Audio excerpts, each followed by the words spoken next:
this February 27th, 2025 meeting of the Woodburn Planning Commission to order. I am Lisa Ellsworth. I'm the chair. Can we get a roll call, please? Sure can. Commissioner Bravo. Here. Berlin. Here. Bartel. Here. Hernandez Mejia. Here. Chair Ellsworth. Here. And I see nothing yet from Commissioners May and West. So will you join me in the flag salute? I pledge allegiance to the flag of the United States of America and to the republic for which it stands, one nation, under God, indivisible, with liberty and justice for all. Do we have minutes before us? No, we do not. Okay. Good evening. There is no one in the audience here. Is there anyone in the audience online? Hope not. To speak? I haven't. I don't think there's no people indicated. I'm hoping not. Okay. Any communications from staff? No, I'm going to have some discussion and I have some handouts for you out there that are related to what I'll talk about. That's all. Okay. With that, then I'm going to open this work session. Today, we have a work session in which staff will provide the commission with updates regarding various development projects currently planned or underway throughout the city as well. The staff is going to provide updates on recent statewide legislation, legislative updates, and planned updates to the Woodburn Development Ordinance. No testimony will be taken. No decision will be made at today's hearing. Only at this work session, and no action is required by the commission. So with that, I'm going to turn it over to Scott for presentations. Thank you. Chris Kerr, Community Development Director. This is pretty informal. I thought I wanted to kind of get a chance to talk about sort of the things you rattled off. I want to go over a development update. We get a chance to cover these sometimes, but lots of things in the newspaper. We have projects I wanted to kind of follow up on, give you updates on. I think it's instructive and helpful. Happy to answer some kind of questions on items as they come up. I see checking you off now, Commissioner May. Thank you. That's all right. We're just starting off. And then pretty informal. Feel free to ask questions, go through. I'm going to rattle off. I'm going to talk about some development activity around here. I promise I could do it all in under an hour. And I do want to talk about some legislative items, and I want to talk about a legislative item, in particular, the SWAT that I talk about, which is the Southwest Area Transportation Plan. Okay. And why that's important and where that's going. Talk it all about House Bill 3031. I'll talk a little bit about 1537, which is the old one, how we've been trying to implement it, what it means. Give me one moment. 3031 came across my desk today, and I was like, oh, what we're talking about. So part of the, I guess forgive me if I go off on tangents, I tend to do that. So the city council had a goal setting over the weekend, but I think this is worth mentioning.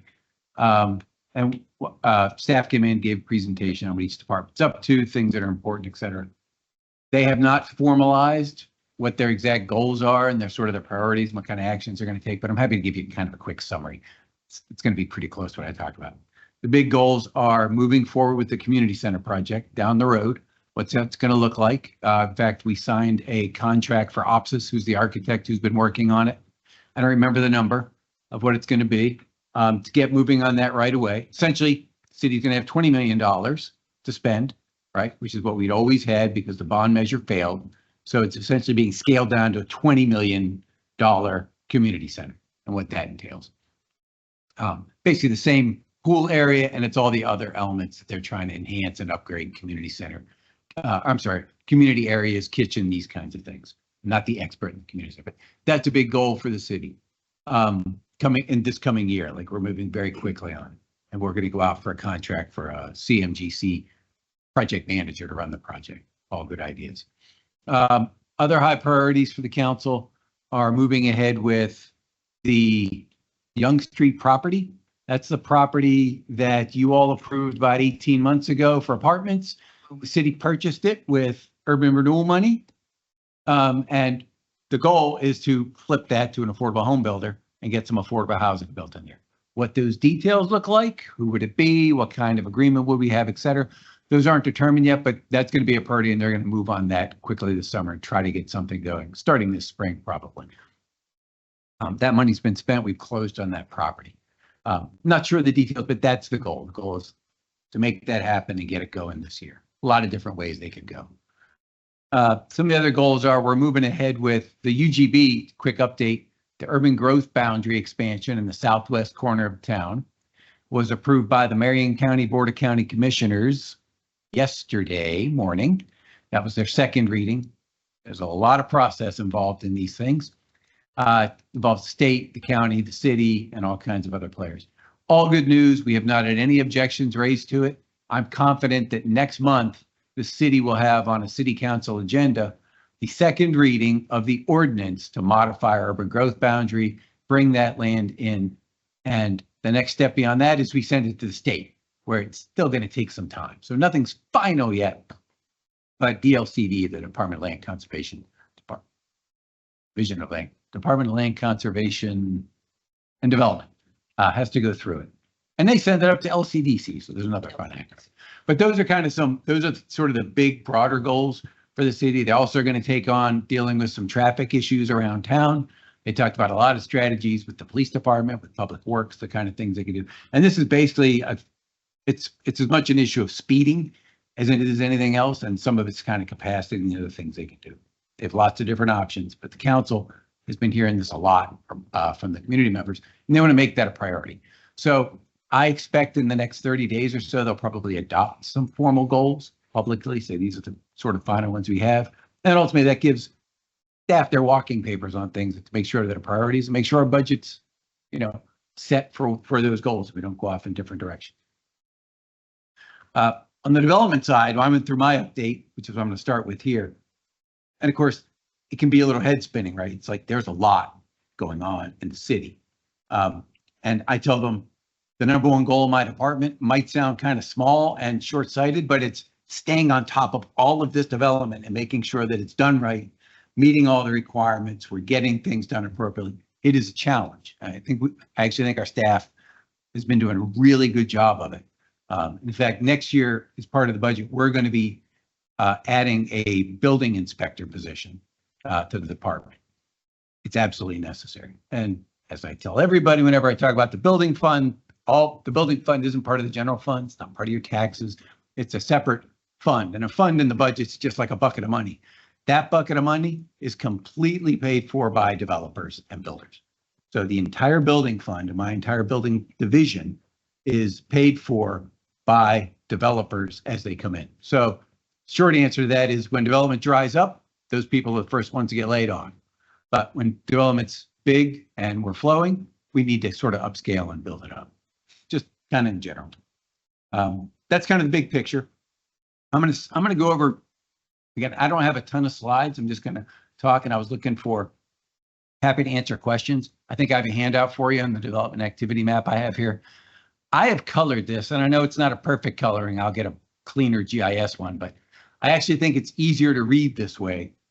The yellow or the highlighted orangey color you see in here are projects that are technically still underway and haven't been closed out. All right. I still think it's important for the community, the public, to see things were recently built. It's like, where'd that come from? And, that wasn't here literally 18 months ago, and now it's, an apartment building. Right, so the yellow. Yeah, yellow are projects that are either underway or active. That are outlined, but you said orangey too. So. Oh, yellow, orange, that looks the same to me. No, It they're looks two orange. different colors. Oh, I'm sorry, the highlighted, the highlight ones. I'm The sorry. highlighted words, is that what you're talking The about? highlighted First words. is So this is the one yellow that refers to, but that's the. Yeah, yellow. stick with Right. the highlighted words. And I have GIS working on making this look better, but trying to solve a few problems at once. I thought I'd quickly walk around this from 12 o'clock around, just to give you a feel. If you've forgotten them, a lot of these projects will be familiar to you. There's only a couple new ones on here, and I'll touch on them briefly. So you probably see I'm starting sort of at Dove Landing, and the homes going on up there. Dove Landing, Macadam at Tukwila, those are underway. They started construction, the Macadam one, they started getting their building permits issued about 45 days ago. They got their models, a couple of models finished. Yeah. Just if some of you are remembering, essentially the model homes are getting built out on the street, which is the way they usually like it. It's a lot of advertising for them. And they're starting on the back end of the site. So they're starting all the way in what you would call the southeast sort of corner of that. I could kind of sketch it up here. The southeast corner of that, which is the end of, I forget the name of that road. Someone will name it for me. It's the end of Tuckwell. It's that stub dead end road. So they're kind of building that way backwards out to the west. Dove Landing, pretty similar. You got their models out front. They start in the back of the site and they're building all the way to the front. Different builders, take different choices. Around the outside, you got Grading Pacific. It's moving, right? If you're up there looking at 22,000 square foot building, nice, just a nice improvement. We like to see local businesses growing and staying in town. That's a nice one to have. That's similar to Fleet Sales, the West Edition, just south of that you see at about maybe 1 o'clock, 2 o'clock on your screen. La Morenita, I hope you've all taken a look at it. I think it's a great looking building. Looks pretty sharp. They are incredibly close to opening. Everything's finished. They're just doing interior improvements and things to polish it and get it set for their own pieces, but they've already started moving equipment in. Where is it? La Morenita is right on 99. It's literally it's like the last building. It's just north of, it's just north, I'm looking, Yeah. trying to find the arrow. It's super thin in there.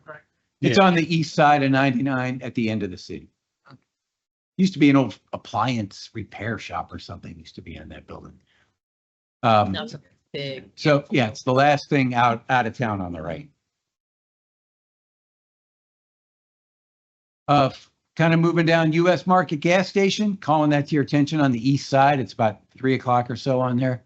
That's on 211 on the north side. Did 2 gas stations last year. That's the first one. They're actually in for building permit right now. A heads up, they have a separate application in. And because I say that to you, it means we're not going to discuss it anymore tonight, but I'm happy to let you know that they have a new application in to modify the approval they recently got. This isn't totally uncommon. They want to do some massaging of that site plan and essentially add some more pumps. All right. And they're entitled to ask for it. So that would ultimately come to you as the initial approving body. If they want to make a modification to that same approval, they have to come back before that same body, which was you. Below that, this is interesting. This is Checkpoint 211. It's a food car pod. This is on the east side of the Safeway. Big green area, east of the Safeway. It's sort of really east of the gas pumps if you're looking there on the south side of 211. It's a big lot there. It's owned by the Safeway Development Corp. They've sold it to this person. Should be familiar to you. Same one person, gentleman we talked to who did the one down in Salem. He came in and gave us some advice about what worked, didn't. We showed a lot of pictures. Dan Handel, our planner, went down, actually did a tour of that a couple of times, saw what they were doing. So we're kind of excited about it. It's our first food cart pod. It's going to be, it needs to meet all the regulations you all crafted and put in there. You would be seeing that, so I'm not going to discuss it much more than that, other than it would be a quasi judicial hearing in front of you. Figure 2 months, could be 45 days, moving pretty fast. It's not complicated. The regulations aren't super complex. And because that person worked on it initially, they sort of they knew what was coming and they were prepping it ahead of time. Working around the right apartments are finished. If you hadn't noticed, that Hardcastle Apartments, 9 units, it's in blue. It's not highlighted. It's about 3:30 on that clock. You might want to, I think that's an interesting development. That's a classic infill, really a tight site. It's right behind the Les Schwab. Yes? Yeah. I've seen that. Yeah. It's a tall, kind of a narrow building. I think it works well. I think it's a good location for it. I'm always happy if I can. It's always tough to find a place to squeeze housing, right, without it looking too obnoxious. Shaped piece of. It's a difficult site to build. I think it works okay. I don't think it's sort of, if it were sitting on top of other single family homes, I'd be concerned about it. I like that it's close to the commercial area. It's a site that nothing else was going to happen on.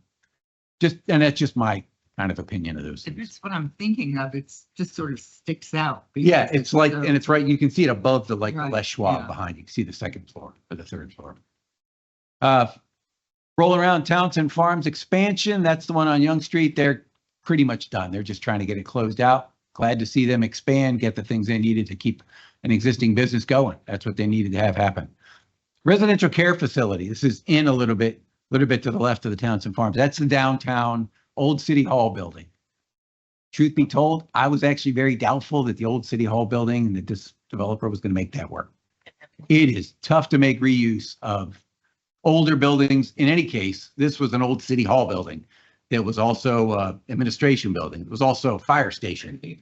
And so it's tough. And it's and right, and there's a jail in there. There's still, in fact, I've toured it a couple of times, and it was had owned by a previous owner who did not take good care of it. So I couldn't be happier to see a reuse of something where they can bring it around because it costs a lot of money. And that's an historic building. You had to meet all the SHPO requirements of state housing. I saw they put a fence around it.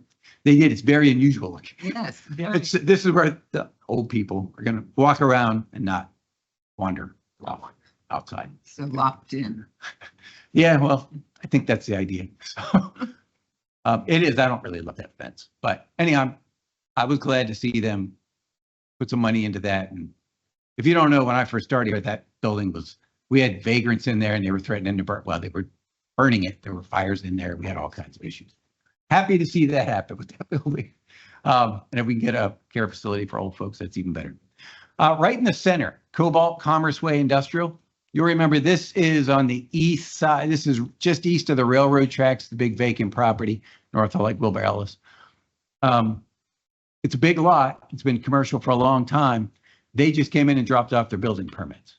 So again, I'm glad to see that happen. That sat for a little while. Nothing had happened on it. It's pretty big. It's 154,000 square feet. They do not have a user or tenant. Call that a shell building. They're coming in and out of the shell. They'll figure out their users and tenants. But they must be pretty serious and have pretty good leads, or they wouldn't spend a lot of money to put it in. So moving along. Southeast, I see city, about 4 o'clock, city-owned property. That's the Young Street property I referred to earlier. Next to it, that North Pacific Highway Apartments, that's a small lot right on 99. Nothing's happened on it. See a big for sale sign on it?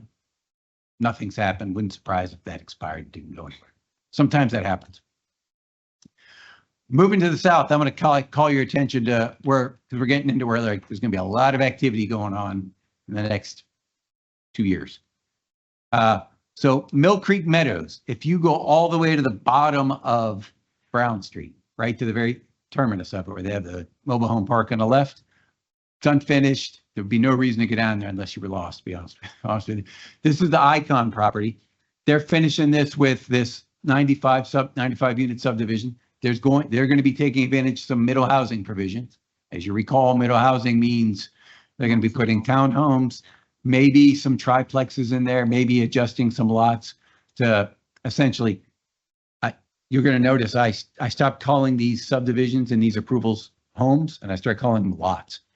Because truth is, they were approved for 94 homes, but they may have 150 homes. They were approved for 95 lots, which for my entire career meant you were only going to build 95 homes.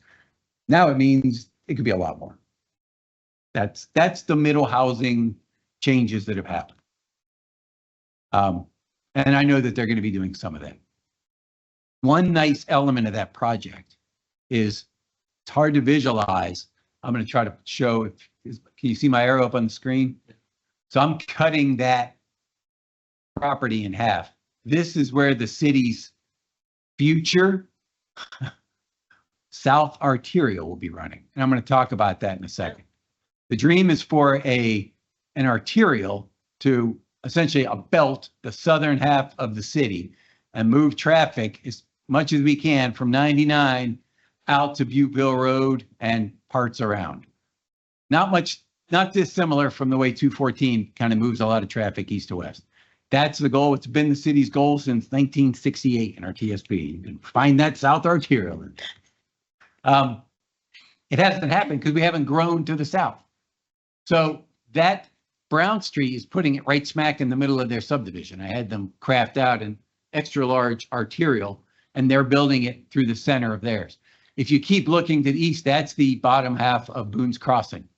It was built, probably finished 5 years ago. The southern part of that is half of the South Arterial. Box right below that, you're going to see we have called out as Mill Creek 2, 136 lots.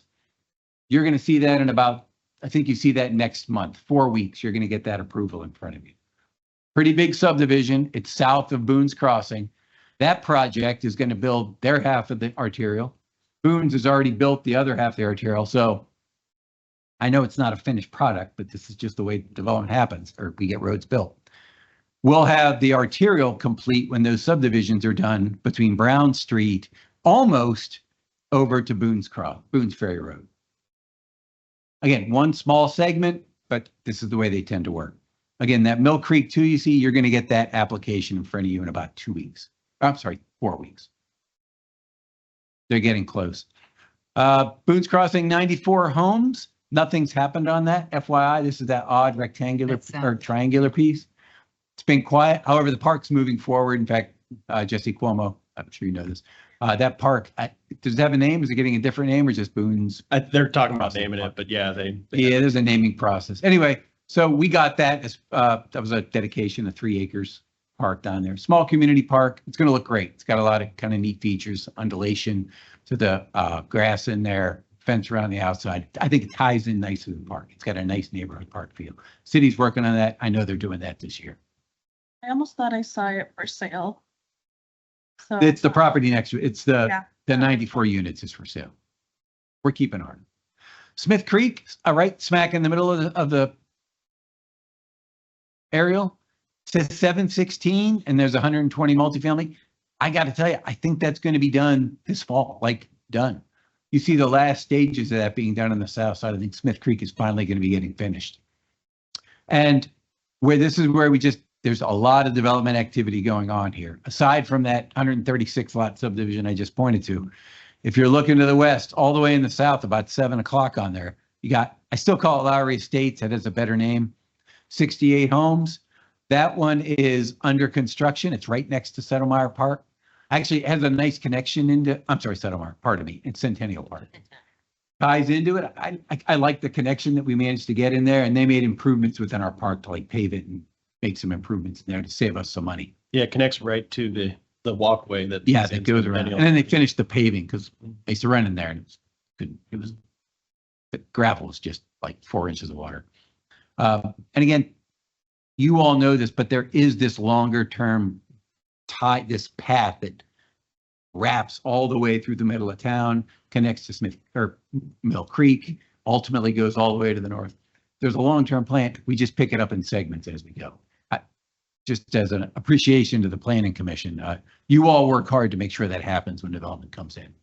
And these is how these pieces are kind of coming together. So I'm happy to see those things working. do you know if there's any activity for extending that? I know that they broke it off in 2 because it was going to be more manageable, and also I think the flooding areas. There's a wetland to the south. You see it's kind of phase 1. It doesn't say it, but it is a 2-phase development. Yeah, that's 2-phase. No, I haven't seen anything for it. The road's just stub out today. It would be tougher to develop. However, if you see the small box up there, you're going to see Parr Road Cottage Cluster. We talked about middle housing. Remember what cottage clusters are? These are these very small, freestanding, stick-built homes that are capped at, I think, 925 square feet, the total square footage, maximum square footage. They sort of look, we have a lot of architecture requirements for them. They look like cutesy little cottages. That's the idea. They sit because they're so small, they sit by themselves, and the parking to them the road doesn't drive in front of them. You have a centralized parking area where everybody parks in the middle and they walk on paths to get to their small little places. They're like cottages. That's the idea of them. And there's some requirements in our code to that you have to have a central square, like a big community park in the center of all of them. They have to, X number of them have to front this park. That is a requirement that the state has said or constitutes middle housing. We have to library. We wrote, I think, some really good code to allow that to happen. But before we're done, I'm going to tell you how the state's come back and said, nice try. Yeah. Yeah, so they're taking away a lot of our opportunities to condition things for architecture requirements and all these other features that we like. Guess what? Builders don't like them because they cost money. That gets them an out. But those don't come to you. I wanted to bring that to your attention. That cottage cluster will not come before you. It's approved over the counter. That's 35 units. We have another one going on Brown Street as well. State requirement. I'm not allowed to take them anywhere else. They have to go over the counter. Couldn't bring it to you if I wanted.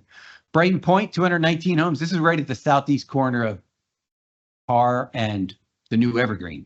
If you noticed, Evergreen now goes all the way through. It's actually completed. We don't have it open yet. Evergreen Road now ties from Par to its current stub down to Par in front of what I call the Specht property. So is that going to divert traffic from Smith Creek? I would think it would, right? Once Evergreen's open, it's not technically not open. And of Yeah. course, Par Road's still a mess. Brighton Point's finishing Par Road. So Brighton Point's finishing Par. And then Specht has already finished Evergreen to the north. So that's an alternate way to travel north. And I'm going to talk transportation in a minute. So hold your transportation thoughts. Because the Southwest Area Transportation Plan talks about all these things and how these cars are going to get moved around. Specht Commerce, I see that's 500,000 square feet, very actively being marketed. He did all the public improvements and he's still looking to have, I say it's Greg Specht and his company trying to sell it. I'm very confident he's going to have somebody on the hooks. It's industrial space. Allison Way Apartments, they're doing the first phase. I do not believe they're going to do the second phase. So essentially half of those apartments that you see off the very end of Stacey Allison Boulevard, Stacey Allison Road, I think it is. Is The other, there go a ahead. reason why they're not doing the other half, or? I cannot tell you. I mean, because I don't know. I'm not hiding. He holds a lot of properties. Okay. US Market Gas Station, FYI, that got, I think I gave you the last update. That was approved by the city council. I think I saw you since then, right? Yep. So that was approved by the city council. I think they added one condition, no other changes. So I think it was one condition about some screening across the Yeah, street. like- Otherwise, everything that the planning commission moved forward with. That is still potentially there. The opportunity to appeal that ends, I think, next week. So, and there's a lot of people involved and some attorneys. So I would not be the least bit surprised if it was appealed to LUBA, Land Use Board of Appeals, which is why we're not going to talk about it anymore. Because if it was, there's a good chance that it could get remanded back and it could easily come back to you. So typically, if it gets remanded back, as it was last time, it had a LUBA appeal last time. The applicant decided not to go any further. But the council often has a choice sometimes. They can say, you know what, let's kick it back to the planning commission. Let them go through the hearing process and hear what they have to say. So there's a chance it would. I don't want to take the chance that we mess anything up. Especially because attorneys are involved, Chris. Amazon, probably going to ask me when are they going to open? I know what I know, which is what they tell me. They're still tweaking the inside of that building a bit, but my understanding is they were supposed to open, the last time I talked to them 30 days ago, was they were going to be hiring and starting operations ended at, when's this quarter end? 31st of March. Yeah. There you go. So April 1. We'll see. Something will happen. They'll be in there soon. I don't know what the holdup is. Chick-fil-A's open. I actually had dinner there tonight. Been there 3 times now, so whatever. Actually not a big fan, but whatever. It's done. I'll tell you what I like about it. I think I mentioned it before. We do not have massive traffic problems out there, and lots of other cities do. And I'm pleased. And I think it looks pretty good. I like the landscaping around. I think it's in a good location. Signage isn't obnoxious. I don't mind giving my kind of 2 cents on things they finish. United Credit Union. That's sort of just east of where the Chick-fil-A is, just to the right of that I-5 sign. It's that kind of difficult spot, right? It's hard to see and kind of nobody thinks of driving in there off Lawson. By Walmart. Yeah, Yeah. exactly. Kind of on that north side. There's a couple of very odd parcels in there. They're building one. This is, by the way, my favorite building in the city when it's done. I don't know. I think the planning commission approved it. It was probably 2 years ago. It was a little while ago. It took them a while to get going. It's an odd 3-story, kind of a narrow building. There's a lot of glass. There's a drive-through. There's a community room on top. I think it's a great looking building, Where? architecturally. It's behind the Burger King, Yeah. By Walmart? just to the west of the, It's not really- it's very tricky I don't know to if kind of they're get access to. It's on Stacey Allison. Yeah, it's on north side of Stacey Allison. It is a good And an place odd to spot. live right now. But it is, you can let me know what you think. Holiday Inn Express Edition, nothing's happened on that. I've heard zip on it, just FYI. They may have had a change of heart. So I can tell you, by and large, most of the developments that you're approving are getting built. I mean, I'm calling out a few, and some of those, I mean, maybe Holiday Inn walks in and gets it done, or a property flips and something happens on it. Again, that's a bit unusual. There's a lot of development activity going on. The southwest corner is where kind of most of what's happening has been going on is going to happen. And I haven't even talked about the UGB. I can answer a quick question, and I was going to go through my other kind of items on my presentation, if that's all right. Got a development. I'm happy to answer. Anytime someone has a question, by the way, feel free to email me. Like on anything, what's going on over there? How come this? Where is that sidewalk? I'm happy to answer them. I want you guys to kind of be the voice of the community to explain these things. It helps. And I know you get peppered with lots of questions. Hey, I'm happy to just go. And you should definitely give them to me, but if you want, I can give you lots of facts. Tougher things I'm happy to answer. Be the fun person at the party. No other Woodburn facts. Right. Couple of fun facts. Dwelling units here in Woodburn. Just basic numbers. I could keep going back from before 2010 and these numbers don't get any higher. Crazy. We were They're averaging, crazy. 60, 70 units, maybe at best, probably closer to 40, 50. Yeah, and it's just hit. And I can tell you, if you're asking me what we're going to be doing, what my number is going to be for the next year, because I have a really good feel because I'm budgeting it tomorrow. I'm putting it into our budget. I'm assuming about 600 to 625 units is my guess, which again is not 700, but pretty close. And that's a guess. You never know when something quickly gets dropped in our lap. And but it's I good have to talk about traffic. It is plenty. What's that mean? I like showing the stat. It's a bit dated. This is the percentage population growth. I think I've showed this to some of you before. Here's the bottom line. It says Woodburn's fastest growing city for cities over 10,000. I don't compare ourselves Well, to it's ridiculous. someplace tiny as a percentage.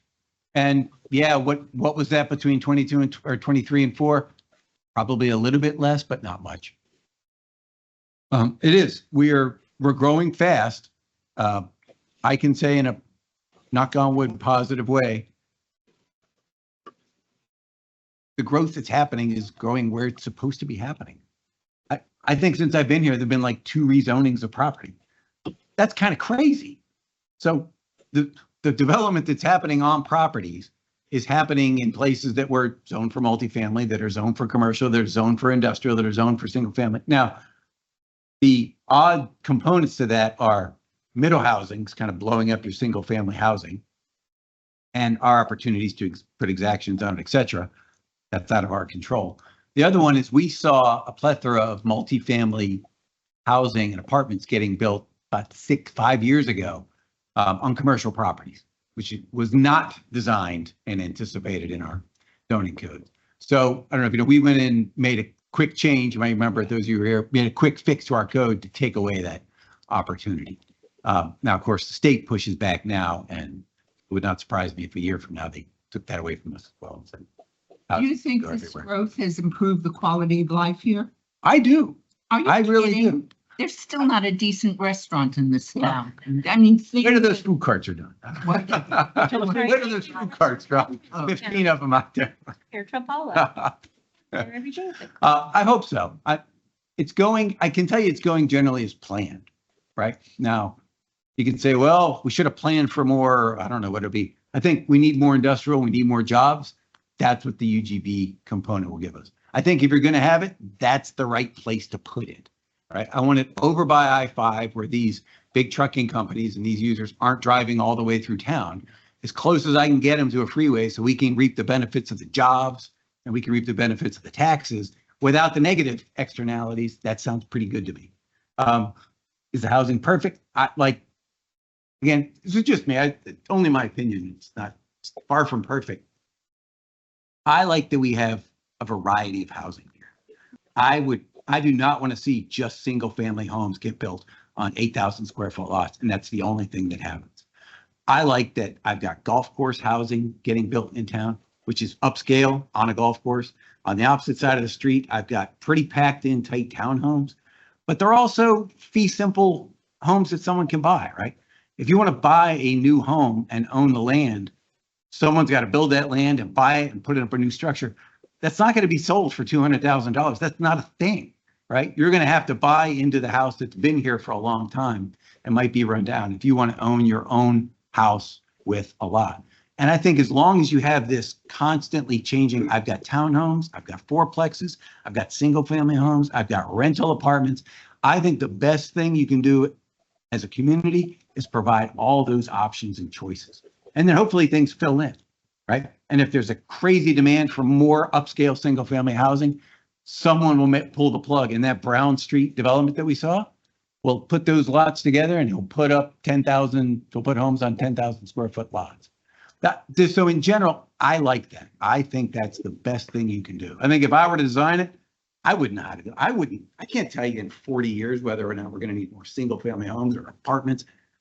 You're better off crafting the best codes you can and trying to make that work and getting your amenities like the trail system, like all the parks that we put, and having that jog mix with residential. That's my general pitch. And it doesn't mean it's perfect. And of course, construction's a pain in the butt. I know it. And I tell people, is there more traffic now than there was 3 years ago? Yep. And I'll go back a slide.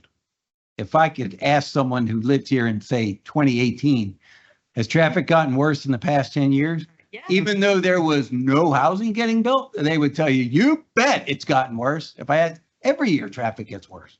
Every year. And I'm telling you, it's not because of development going on in town. Yes, we, it is. But we Yes, it didn't is. even. It is. It's for construction traffic during development. Yes, there is construction traffic during development, but But they're this not the main table tells you drivers. that there was no development happening for 15 years and traffic got worse. So I don't think you can say that it's because, Settlemyre has become a freeway. but do you think that's because of new development on Settlemyre? It is. People are coming from Smith Creek, from Carr, whatever, wherever those new builds are. So if that were true, then traffic wouldn't have gotten worse for 15 years because there was no housing getting built. It's within the last few years. But I believe traffic didn't just get worse 3 years. All right, come I over to believe my it- house and see I what believe you it got think. worse every year. No, not with noticeable. I mean, I will give it that there's certain locations that, yes, it just because it becomes one of those bigger access points, right? Settlemyre is definitely one of those. At the same time, at least from my time here and also just learning and observations with all of this stuff too, is that you have to build to a certain point to really make that case. Because I would love to have a second exit from I-5 as well. Yeah. But we can't do that. We have to actually have the issue to really be able to push and advocate for getting anything else constructed. The other arterial road on the south, and trying to build that out, we need to get those built out down there so that we can finally manage to get down there. I can see why we would have traffic issues, even though there weren't necessarily a lot of construction taking place, because we were having lots of families doubled up, even tripled up in some of the homes, apartments. And so it still added to, and we saw that in some of the applications that came through where there was no street parking because it was just that narrow street for the townhomes. And we know because again, families were doubled up and there definitely was a need for cars parking, traffic again being doubled up, but then we didn't have the homes. Hopefully with the homes being built and the expansion, we have the money and the argument to be able to say and push now for the traffic construction and improvements. Okay, so you live in Smith Creek. Are you going to take Evergreen instead of Settlemyre? I do different routes. I am kind of the person who usually doesn't like taking the same route in and out. So partly because I also learned which ones end up working sometimes better, depending on the day, depending on the time, and sometimes depending on simply what I feel like or what direction I'm going. So personally, I do take different routes and when I go out and come back usually. My biggest problem is when you have a new development starting construction and you have all these roads that are going to be there someday. But right now you can only get in and out one or two ways. Yeah. That's where everybody goes. The houses start being built and purchased. That's where everybody goes. Oh, now we want them to go over there. They don't do that. They stay on my little street where there's kids playing and they go 40 or 50 miles an hour because you keep those areas closed instead of having them open the whole time. So people, the construction people who are very polite, much more polite than the residents. But I just, if you know those are gonna be future throughways, while building is happening, open them up so people get used to using them Yeah. instead of That's what dumping into the happens. tiny neighborhoods. So the only street I know that we've ever not opened that's finished is Evergreen. No, What There's a- roads are done that I'm- we've said, and I live on the freeway now. I didn't used to until about 2022. Now I live on the freeway because I've got so many people. Well, no, we opened it up over on the other side of this school. Yeah, nobody goes there because I got used to going down my street. right, So, so Harvard was a dead end, right? yeah, Harvard it used to stuck. be. Did you know that Harvard was supposed to continue to the south, or did you always think it was That's just, the problem. The problem is that's how everybody goes in and out of the New Brown Smith Creek neighborhood. sure? And because there weren't any other ways to get there for a long time. There are now, but they're used to going on my street. I just think you knew those other A's were gonna be open. They should have been open from the beginning. Huh. That's my thought. I'm not saying there's not gonna be traffic. There is, I get that. There's a million more people down there. Okay. But when you know there's gonna be roads, eventually open them early. But then is the construction going on while they're open? That's So? And we try to work out construction traffic. That's a different item. It's a battle. Nice. Hold on. There we go. There we go. Talk about this. This is a update to the TSP. I'm going to spend like 30 seconds, 60 seconds covering the transportation system plan, kind of what it does and how it works. Because that leads to what we're trying to accomplish and we'll be doing with this sub area. So think of this as a little portion of the entire transportation system plan. The transportation system plan covers everything from roads to trails to bike paths to transit to rail. And what it does is it throws into these models based on all the land uses, what development's going to occur over the next 40 years, right? Says if everything's built out at the max percentage, we get every stick of land is completed or is built out and Silverton keeps getting built and I-5 gets more traffic and people are driving into Newburgh and these new industrial areas draw people up down from Wilsonville. Where are all those cars going to go? Where are they going to shop? Where are people going to work? Where are people going to live? And it runs them through this system. And it looks at each intersection, each segment of intersection, finds out areas where there's problems. From there, we go through and we make recommendations as to what kind of fixes we can make to it. And we put costs to it. Based on that, that's kind of how we develop over time. And it says things like build a south arterial because that, you see, it's kind of a big yellow line down here. Don't think of this as an exact line that like it's definitely going to run here. All it's saying is the model would connect 99 all the way out here to Viewville Road. And then it identifies each intersection where it studies these various intersections, find problem points. Probably won't surprise you that I think there's only 3 failing intersections within the city's jurisdiction. The failing intersections are the state highways. It's 99, it's 214, it's 211, it's all these various other pieces. There were problems at Settlemyre. I think there's 2 on Harvard or Evergreen, and I can't remember where the third one is. And when I say that, we have like level of service standards we establish for turning movements, what's it mean for peak hour, how many trips can you move through a peak hour, and if it exceeds a certain number, we call that a failing intersection that needs improvements. That all leads to just the example I'll be showing here. This is this southwest corridor. This is the current transportation system plan 2019 that needs to be updated. This was showing how, there's a need to get from Hayes and connect down to, ultimately we brought this down to Parr Road with the development that came through, connecting east side traffic, Settlemyre, all the way over to the west and bringing them as far as you can. Connecting Evergreen north-south, running Stacey Allison all the way to the south. The weird hole in here is this gray area, which is the urban growth boundary. So this is, gradually getting built out. You probably all know this. Cities don't build streets, by and large. Developers build streets, and then they give them to us. And then they pay SDCs, and we repair the streets, we do expansions based on whatever they give us from SDCs, which are never nearly enough money. Why can't you go. ask for more?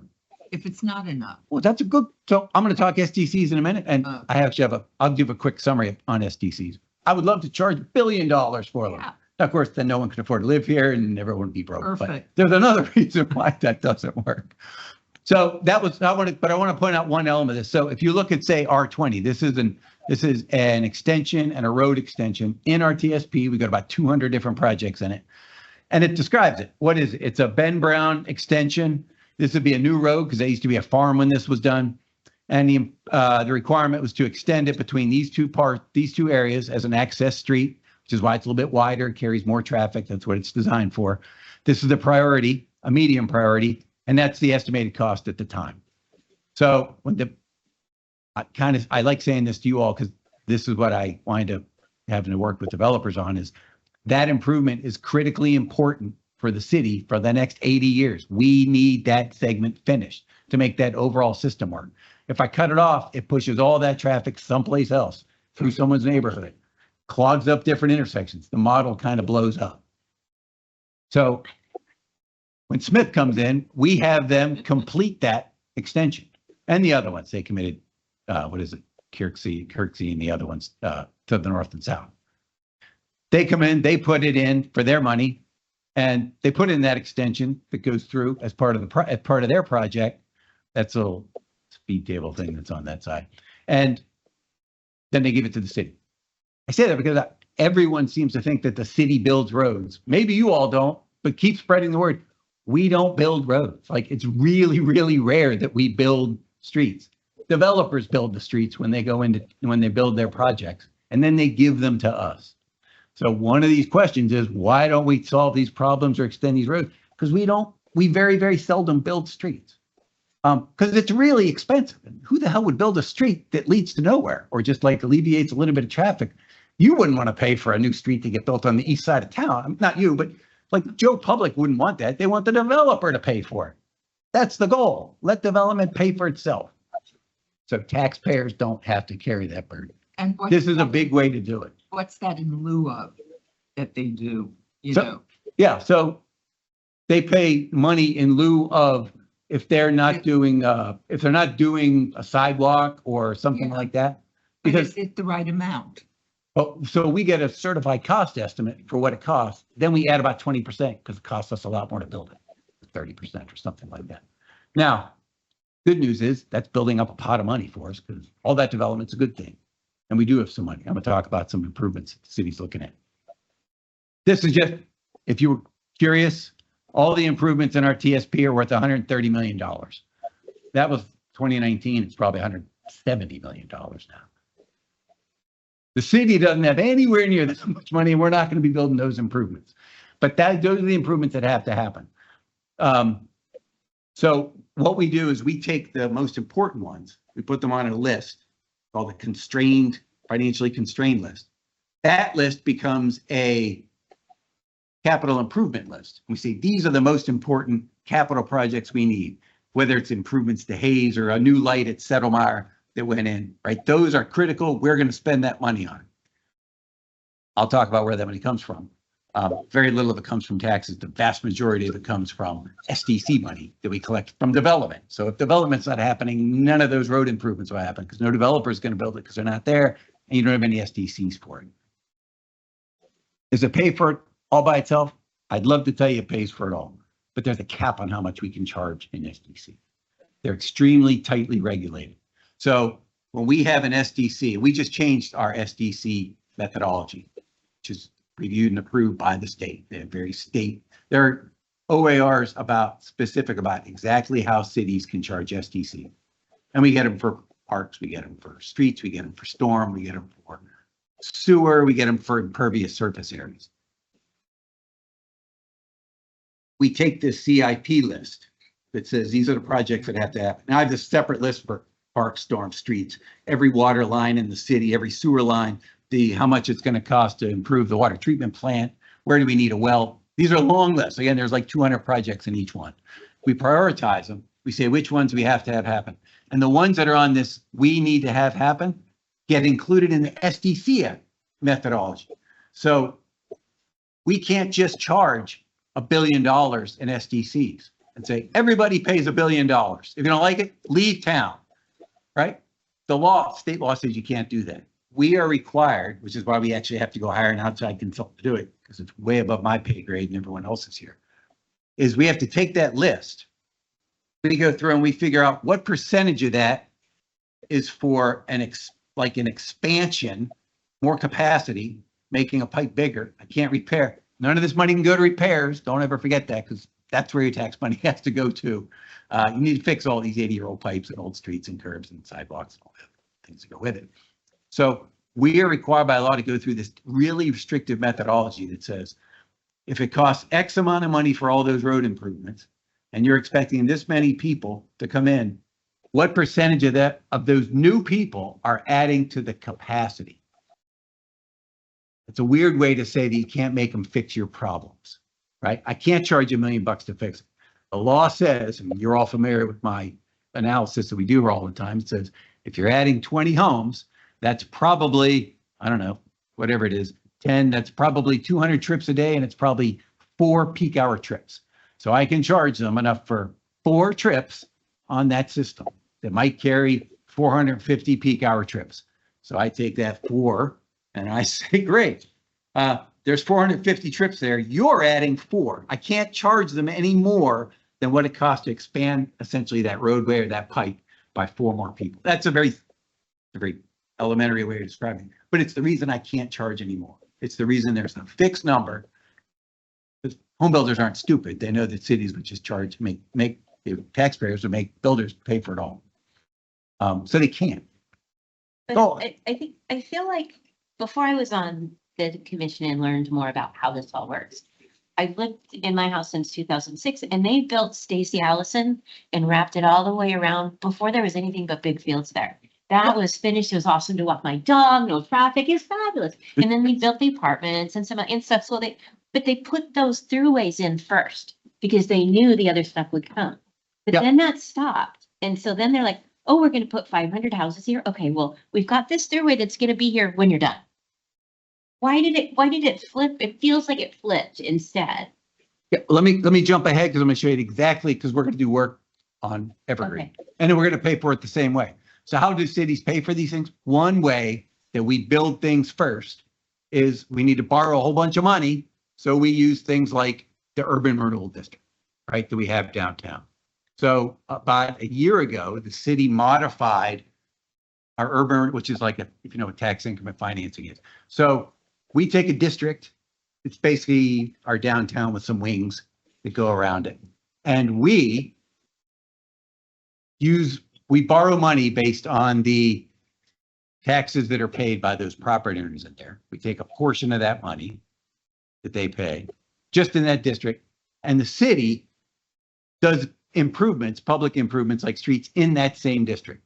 So money's paid out of some of that money, they pay X amount in taxes. We carve out a portion.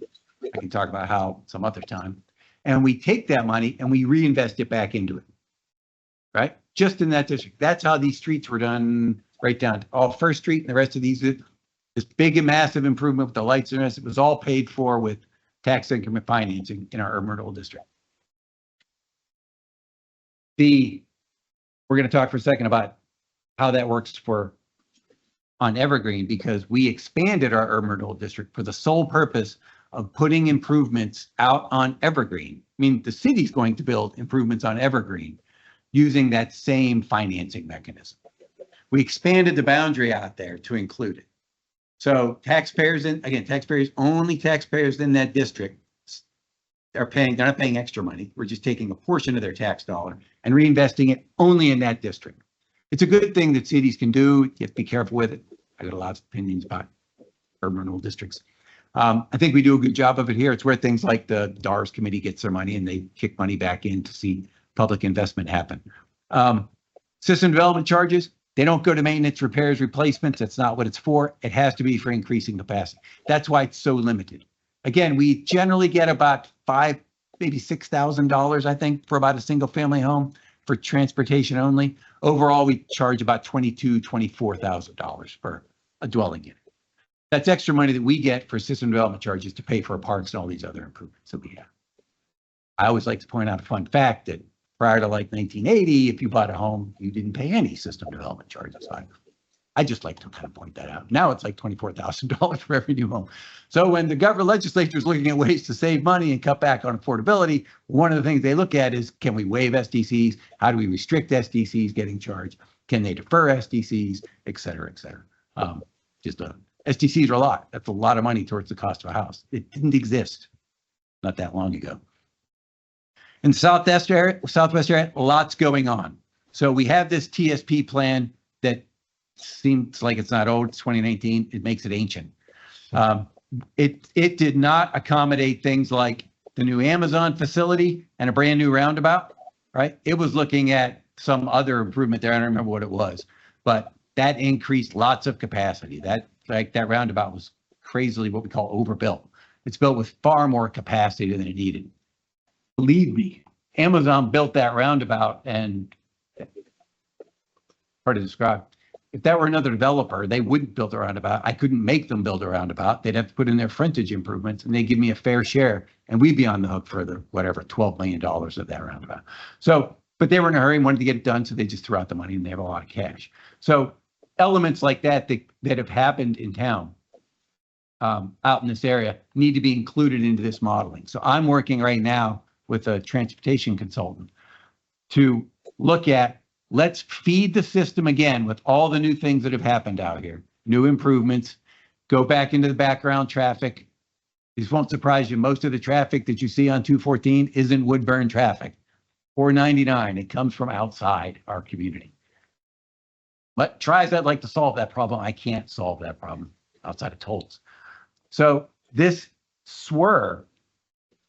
this SWAT plan that we call it, the Southwest Area Transportation Plan that I'm working on, is basically a sub-area plan for the transportation system. I want to call out some of the things it does.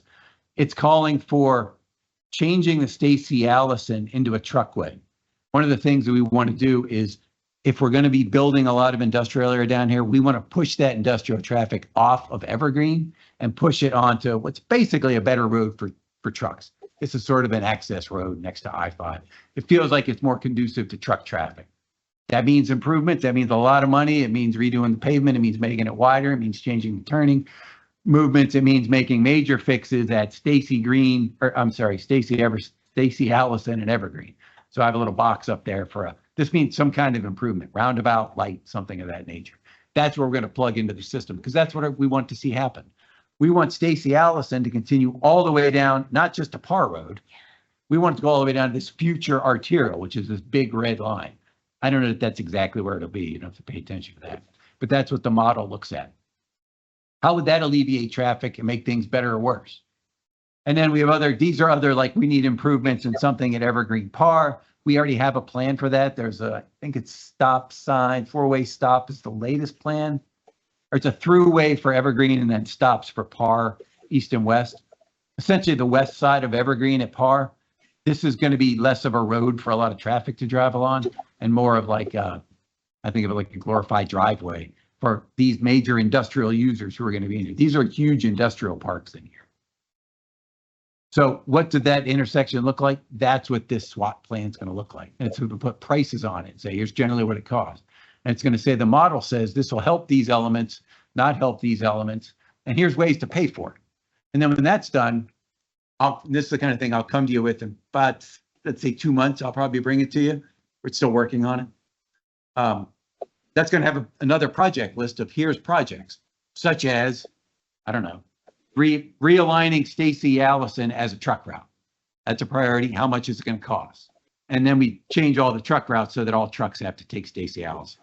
Now, again, we have to figure out a way to get them back onto I-5 through here, which means a lot of improvements and money getting spent on these other streets. So you're not gonna try to make them go around to the Over here? Amazon? Oh, we would love it. That's good. So that's, I remember. you're right. So down here, you see these other Why we did improvements. it.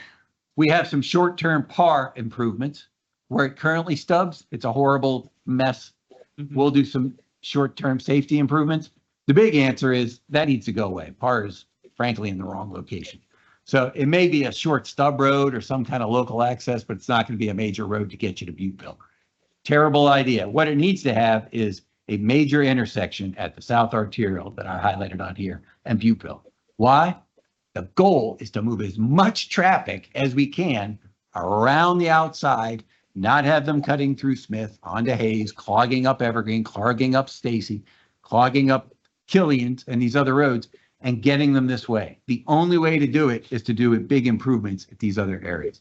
Here it would be, if we do it right, and this arterial is a big, fast, traffic moving road, that's what it's designed for.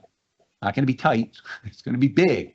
That's what it's not going to have a lot of driveways, even though everybody wants one. So we're going to have limited restrictions on there because we're trying to move traffic as best we can from east to west. And I'll go to the next slide because it's here we go. This is another example. So there's a major improvement here, probably a light. Frankly, ODOT just mentioned today making that some kind of roundabout that moves people faster. So if you're on Butteville, you can just keep trucking north around a roundabout. And if you want to do something different here at the arterial and hit the roundabout and go south, you come out and swing and keep it free flow. I don't know which one's best. That's what that engineer is going to look at. We'll present these alternatives into you. I also called here, I want to point it out. I couldn't not look at it. We are going to have, and we're having the modeling show what it would mean to have and it shows it right here, a limited interchange off I-5, right? Because I would love to have another interchange off I-5. I want the South Arterial to connect to it. I want it to get as much traffic out of our congested area as possible. ODOT, I'll be perfectly frank with you, is having none of it. They are going to tell you and probably write me a letter, they already warned me, saying it doesn't meet any requirements, it doesn't meet any standards, it's too close to the other one, they don't have any money. Nevertheless, the best thing we can do as a city is put it in our plans, do the modeling, and show what kind of impacts it would have. That's the smartest thing, because the way these major transportation system plans work is you use this to try to parlay it into some kind of federal grant. We're talking about ODOT interchange. It's a pretty big deal. Or cooperative grant with the state that we work on. And I only looked at a limited interchange, which basically you'd be able to get you'd be able to get onto I-5 South on a little loop. If you picture that triangular piece just south of Amazon, that would be a pretty nice little entry ramp onto I-5. And there's actually a pretty worthless piece of land on the west side of Butteville Road between I-5. I've spoken to the people that own it. They're like, what do you want me to do with this land? I can't really do all of it. Sure would be nice to have an exit ramp right there, northbound off I-5 that would connect right into our arterial. So that's part of the SWAT plan that we're looking at to see what it would entail. And he's going to put a price on it because that's part of what the job is to come up with. What are all the little red and X's and stuff? Are those like some sort of traffic something? Yeah, some kind of traffic light. Could be a roundabout and maybe, okay. How could they put what would have to happen in order to put a roundabout at Stacy Ellison in Evergreen? There's not a lot of room there. There isn't. We'd have to buy and acquire right away. Okay. Yeah. So, Okay. oh, absolutely. Each one, don't kid yourself. Everything you see on here is a fortune. Yeah, I'm not joking. Whatever you think it costs, you're nowhere near it. So not only is this SWAT plan going to give us general cost estimates for what each of these items would cost, but it's also going to give us a way to pay for it. You might recall I talked about we got an urban renewal district that helps pay for public infrastructure in the urban renewal area. We also have here an interchange management area. I know you've heard me talk about it. Every developer knows about it. So when the interchange got built, the city forked over $8 million, maybe $7 million. Oh, thank you. Of our own money to help front it. Well, we wanted that money paid back. So one of the things we did was we established, it's technically not a TIF, but it's like a TIF. It's an improvement district. So everybody who had vacant land on the day that every commercial piece of vacant land around the interchange benefited by the city forking up some money for it, right? The idea that you added all that capacity and they didn't pay into it. So we came up with a calculation and said, taxpayers aren't going to pay that $8 million. No one in this room paid for that $8 million unless you own property out there. You know who's paying for it? Every one of those developers who builds on the vacant land around that intersection. Amazon paid whatever, $4 million or $3 million for it all by themselves. So we have an extra fee that we put on top of our transportation system fee that pays for the whole system that goes wherever we want to put it. There's an extra fee on top the people that develop in that area pay just to reimburse the city for the money we fronted for the interchange. Nice way to pay for things. Don't get me wrong, they all objected at the time and stormed City Hall, hated it, whatever. Is what it is. That's an idea of what we may be doing for all the improvements you see on here. We may be saying, in this new UGB, by the way, all those people are on the same hook for that area. So they're already paying that fee. We're going to contemplate giving them yet another fee on top of that.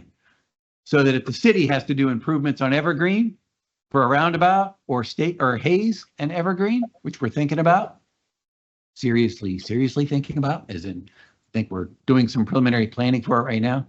We would like to get some of that money back. And the idea is whoever benefits the most would pay back into it. It's fair. Great idea to pull traffic to the south. Yeah. Just like you have on here. That's what we want more. We want that more than anything else. Sorry. Because that'll pull people off. Are you looking at Meyer, too. this? Where's that one go? This is the one, this is my exit off of I-5. Yeah. Drop the in other traffic. Going. It's gonna go to 99. It goes Oh, to this is 99. the south arterial, right? That's the south All the arterial. way to 99. So from, it's showing on here, first it would go to Par, I'm sorry, Evergreen, which is probably a major interchange. Then it would go out to, we have to cross railroad tracks. When I talk about money, I'm talking about money. Oh, I'm sorry. You go walk out there, Chris. I can take a look at it. It sometimes does that. And frankly, I have no idea how to turn it off. Sometimes when we come in here in the morning, it is just going. So I'll look at it, but I can't guarantee I can figure out how to fix it. So kind of big picture, that's a sub area we're doing for the TSP. I do not want to redo the whole TSP. State would like me to redo the whole TSP. It takes years and it costs like $250,000. I do not want to do that. I'm doing this one for $100,000. And we actually got some money from Business Oregon to help us because this helps promote industrial development. So they were incredibly supportive. They picked up almost all the bill. Nice. We've been working on it for a while. It involves the county, it involves ODOT, it involves obviously our team and a couple of different consultants. I feel pretty good about it. I'm not going to paint in anything else. And it's more money than you can dream of, A, and B, I hate saying this, but all I can tell you is the facts. The models aren't going to be as positive as you think when you run the numbers. It is what it is. It says that it's generally showing that we're not getting tremendous benefits, even with all the improvements. Because so we run these models. I think this stuff's kind of fun. Models aren't perfect. These are transportation models. They're complex. These are really huge computer systems. These, whatever these models that they do, they got funny names that I make fun of all the time. In fact, they're worth like hundreds of thousands of dollars. Only ODOT has the main ones. They're so exact, complex. It takes weeks and weeks to run the models here. And the information that we plug in is really complicated. It takes me months to put together. So when you run these models, I'm just giving you the quick summary. It's not showing, oh my goodness, if we did find that money and put in and got a limited interchange and all those people could jump off early and they could drive on the arterial and everyone's using the roundabout like you dreamed, the model's saying that's not working for you. You're still going to have lots of traffic. I'm never going to promise anybody there's going to be I can't make traffic go away.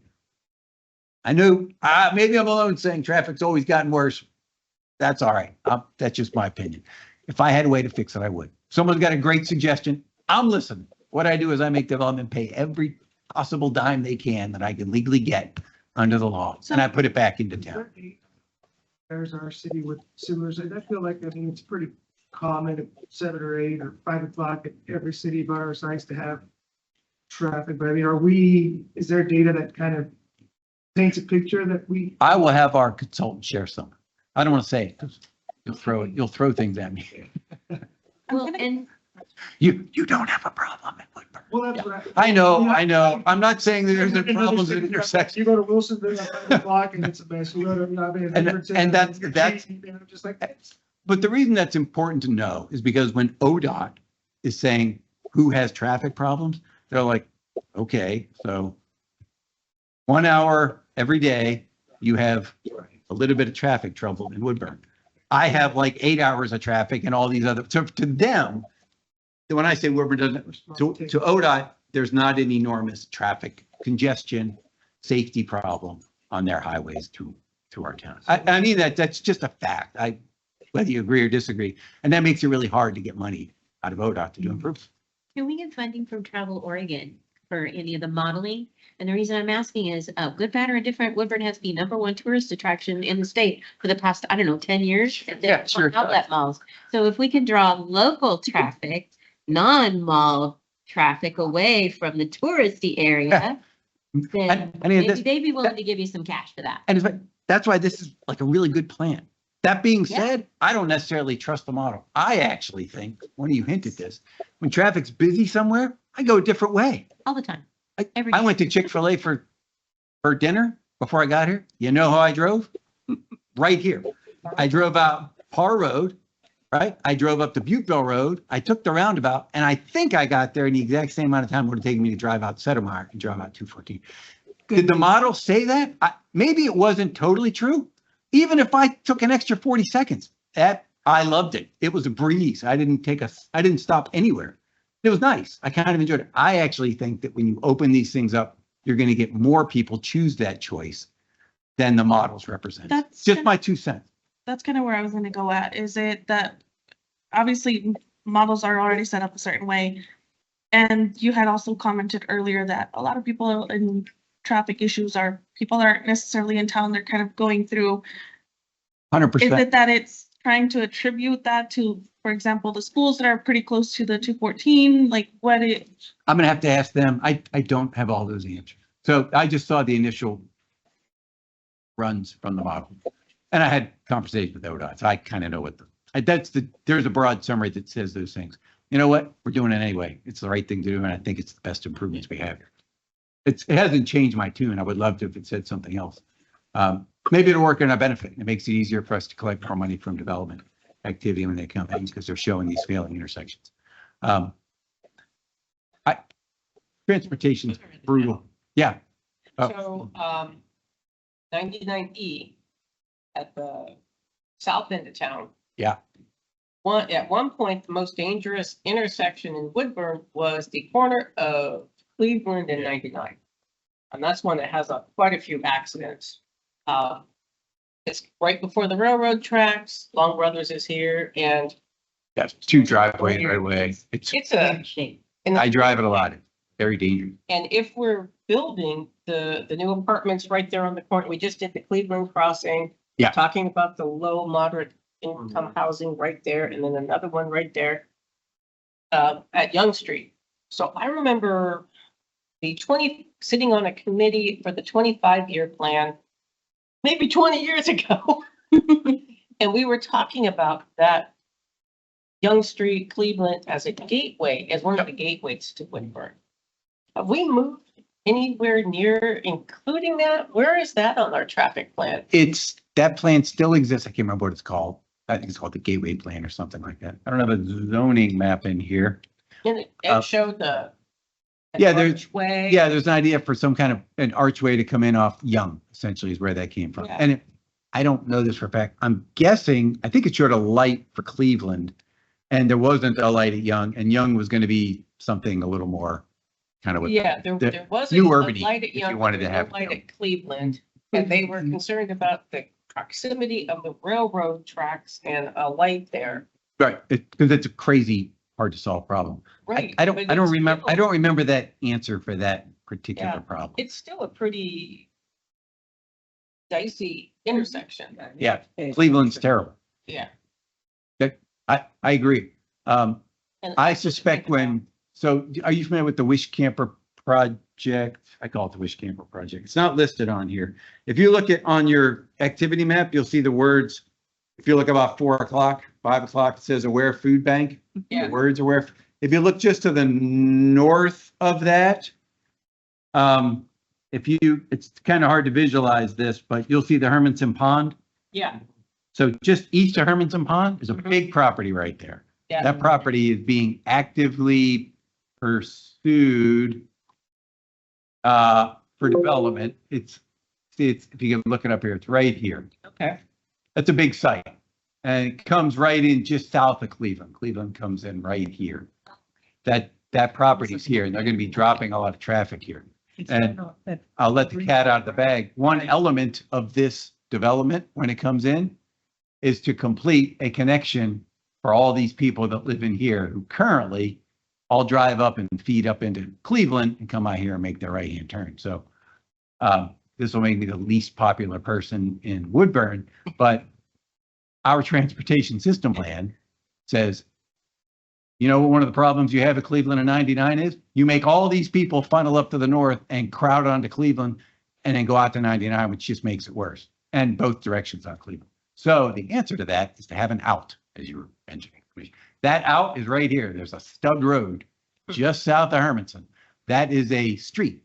And it's got a big dead end sign on it. Dead end The sign. plan is when that development comes in to finish that road and continue it all the way out to 99. One of the things that that developer will have to do is kick in a good amount of money because they're adding a lot of traffic onto that 99 Cleveland intersection. I don't remember exactly what it entailed. I don't remember what the improvement was or how it was getting fixed though. Yeah, But at one time. kind of gets back to, Rated the most dangerous intersection in. yeah, and there's a train track there. It's horrible. And a train track, right? Yeah, I agree. Sorry, just jumping ahead. It's Yeah. gets back to, whoops, I have one more slide. It's my last slide. I don't have to talk about the Beetle. It's really here. I do want to talk, I'll read through them and kind of explain them and feel free to jump in. I want to talk legislative changes that have happened because you're going to see these things on the ground and they impact my job a ton. And you're going to see a little bit of it. So 1537, it's a Senate bill that got passed last year. The second part to another bill. This is all very simple. The state is doing everything humanly possible to grease the skids for housing to happen without any obstruction. That's it. I mean, that's the summary as to what's going on. They want more houses built. As you can guess, I pound desks and do everything else I can saying, leave us alone. We're building all the housing we need to build. Go bark at all these other cities who are doing it wrong. We don't need any more encouragement for housing that you're throwing on us. We actually have a pretty good plan and we're doing it a pretty good way that I think is working out pretty well in terms of the housing that's getting built. Faster than I thought. Yeah, but okay, that's the market. It'll probably die out and you'll sit here for 20 years and nothing will happen. But I get annoyed that, just being frank, I get annoyed the legislature passes things that every city has to meet because many cities are not getting development and housing they should get. So like it or not, this is what we have to deal with. I do have a question. See, I remember closer to when I first joined, there is, and I believe it was every year, maybe, you'll have to tell me every other year, maybe, where if you have a certain percentage of folks that within town that, are we still, where are we at in that? Like, because I haven't. yeah, I haven't heard from them in a while. That was a rent burden Yes. requirement. It's sort of morphed into, I'll talk about some of these other things that have happened. It's actually the first slide. So a couple of the big changes that you're going to see and that really affect my job and the way I work, the way my department works, is I put a few acronyms in here. We have HAPO, HNA, and HPS. HAPO is, I don't even remember what it's called. It's Housing Accountability Production Office. Nice. It's just Housed what it sounds. within LCDC. It's just what it sounds like. It's the investigative arm that they've just created. It's a brand new office they created. That lets develop. In charge. That lets it lets developers basically call the state and say, that damn planner is holding me up. That planning commission tried to condition me to do X. And it gives them a lot of enforcement power to work on their behalf. It's very odd. I've been doing this a long time. I've never had the state working against local jurisdictions. And I'm glad to throw them under the bus because whatever. I'm no friend of theirs. They're no friend of mine. HNAs and HPSs. We do housing needs analysis here, which deal with things like what percentage of your community's rent burdened, how are you going to provide X amount of housing for them. We do this every 6 years. We did one about 5 years ago. They completely changed the way those are being written. Those are gone. Now it's called an HSA, Housing Strategy and Analysis or something. And then they have this thing called an HPS, which is the Housing Production Strategy. This is what it means. The way we used to evaluate and say, here's how much housing based on our demographics, how many jobs we have, condition of our streets, what our EGB looks like. We, as a city, have a pretty good feel for how we want to grow, what kind of housing, and what we need. And you do this evaluation. That's how it was done. They're changing those rules a lot, and they're essentially force feeding everybody to take More like building shares. for the sake of building. It is, and that's what a housing production strategy is. So in the past, there are other cities who say, great, I see that analysis, and yeah, I'll get on that in a couple of years. I'll implement all those things I need to do to get more low-income housing. Yeah, thanks a lot, state. And it never happens. So they're doing things, they're going to require cities to adopt these housing production strategies. They're very specific. It's going to be reporting. Did you build X number of units? Did you get X number of ADUs? If not, you're going to be subject to enforcement requirements. They're going to essentially force feed a lot of housing. Now, I'm hoping that because we're doing our share, it's not going to be as big a deal for it, even though these are huge projects and I need tons of money and staff to make, just to follow their rules. But I want you to know about them because those are about a year out. I'm going to kick off that process and I'll probably pay $250,000 for a consultant where they can tell us why we need more housing. But that's all right. I'm sorry to say that. That's what the state's looking for. So I think if we keep doing it right, hopefully we can dodge some bullets. And I feel like we don't have enough low-income housing going in. I'm happy to hear that the city's gonna do something with the Young Street property for that. But there's a lot of people that want to live and work here, but there's no place for them to go. So they go to Salem instead of here. And they take their kids out of school and go to Salem. Yeah. We need somehow we need more. I don't know how to make it happen, but we do. Well, I'm not saying we don't. In fact, our analysis, it said we didn't need more technically affordable housing. We would need more low income housing. They have their own definitions for these competing. This is one question I've never really been able to understand, and Yeah. I'd love a good explanation. How do you, I know there's encourage, but how do you force low income housing? How do you tell a person, I own this property, it's going to cost me $1 million to build it. I expect to make my money back within my lifetime. And I expect to be able to pay my mortgage, my property manager, my income, my taxes, and have enough left over to cover the damage that I'm going to have to repair every time somebody moves out. I've owned property before, so you know that oftentimes family A moves out and I have to spend more refurbishing and repairing the damage than they paid the entire time they lived there.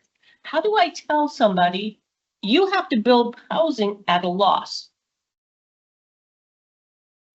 So you're looking at me, I can tell you what I know, which is Okay. I'm not an affordable housing expert. Obviously I can give you 20 different regulatory choices that cities can undertake to make affordable housing easier to build. And we could even require some. There's a thing called inclusionary housing where you just say, great, Smith Creek, you want to build 719 houses? Only 210 of them are affordable per this definition and restricted for the next 99 years. Or don't build them and you can just build 612 or something. And you can do that in a variety of ways. We could create our own housing trust here that the city could have, much like our URA, where we could charge an extra fee on every single house that walks in the door and get in the home building business. I don't recommend it. Right? Sorry to say that. I never think cities should build affordable housing. They're terrible at building affordable housing. Why would a city ever build affordable? That's not what they do. Affordable housing. Right, And no. being property owners and Mhm. managers. And the same thing I tell people, the city is not in the business of building restaurants. Yes, I get it. We would all love a wide variety of restaurants. And we say, oh, they should build it. Well, who's the they? We, Restaurant owners. right, but the restaurant owners have to come here. The city can't force.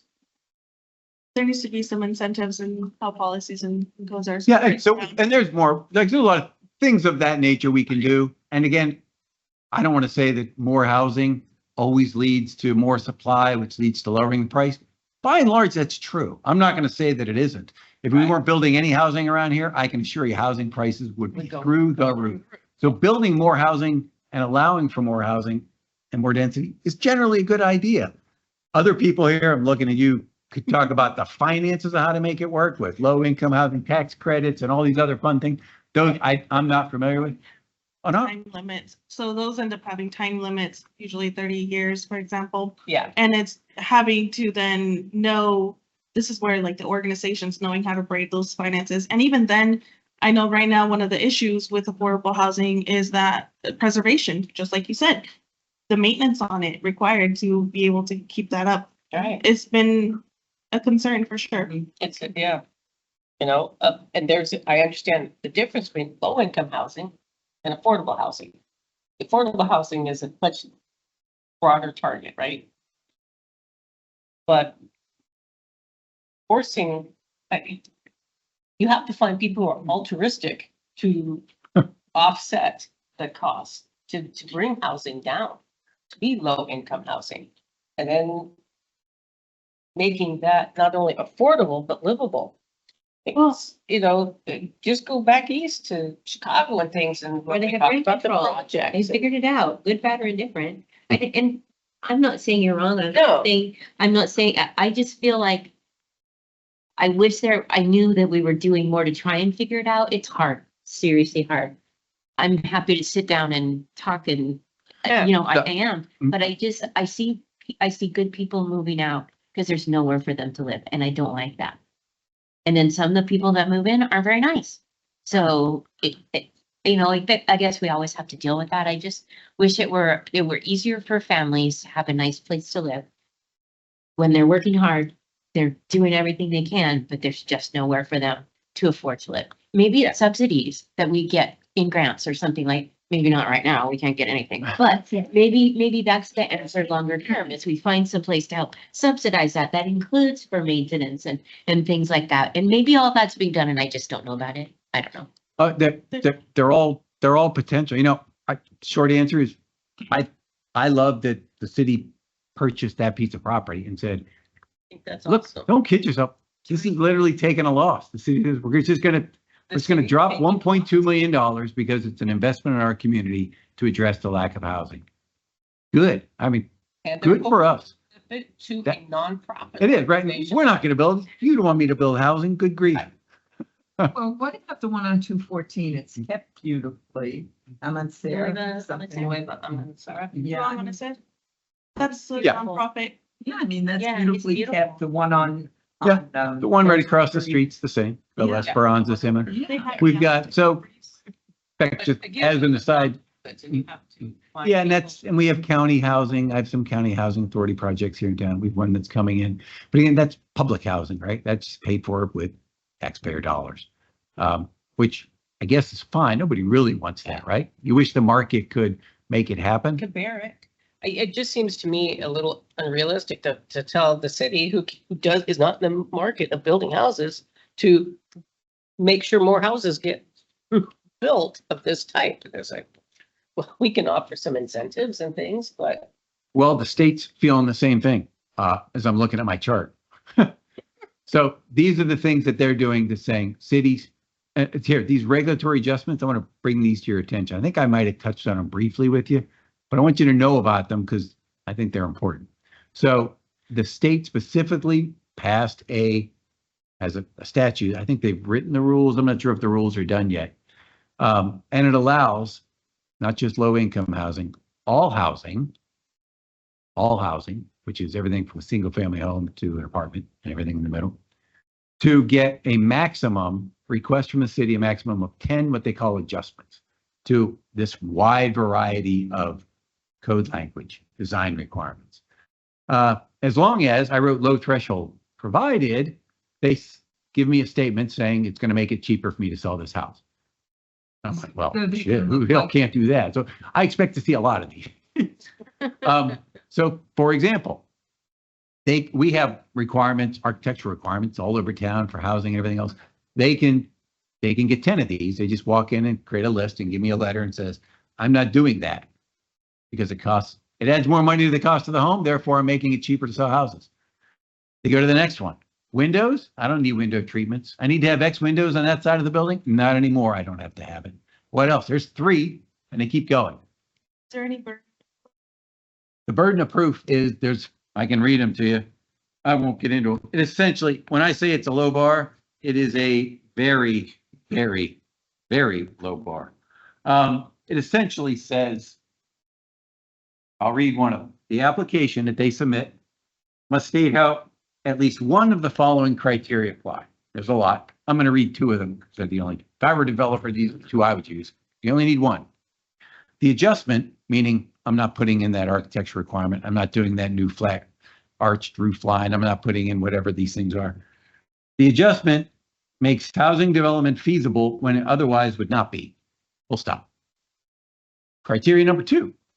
The adjustment reduces the sale/rental price per unit.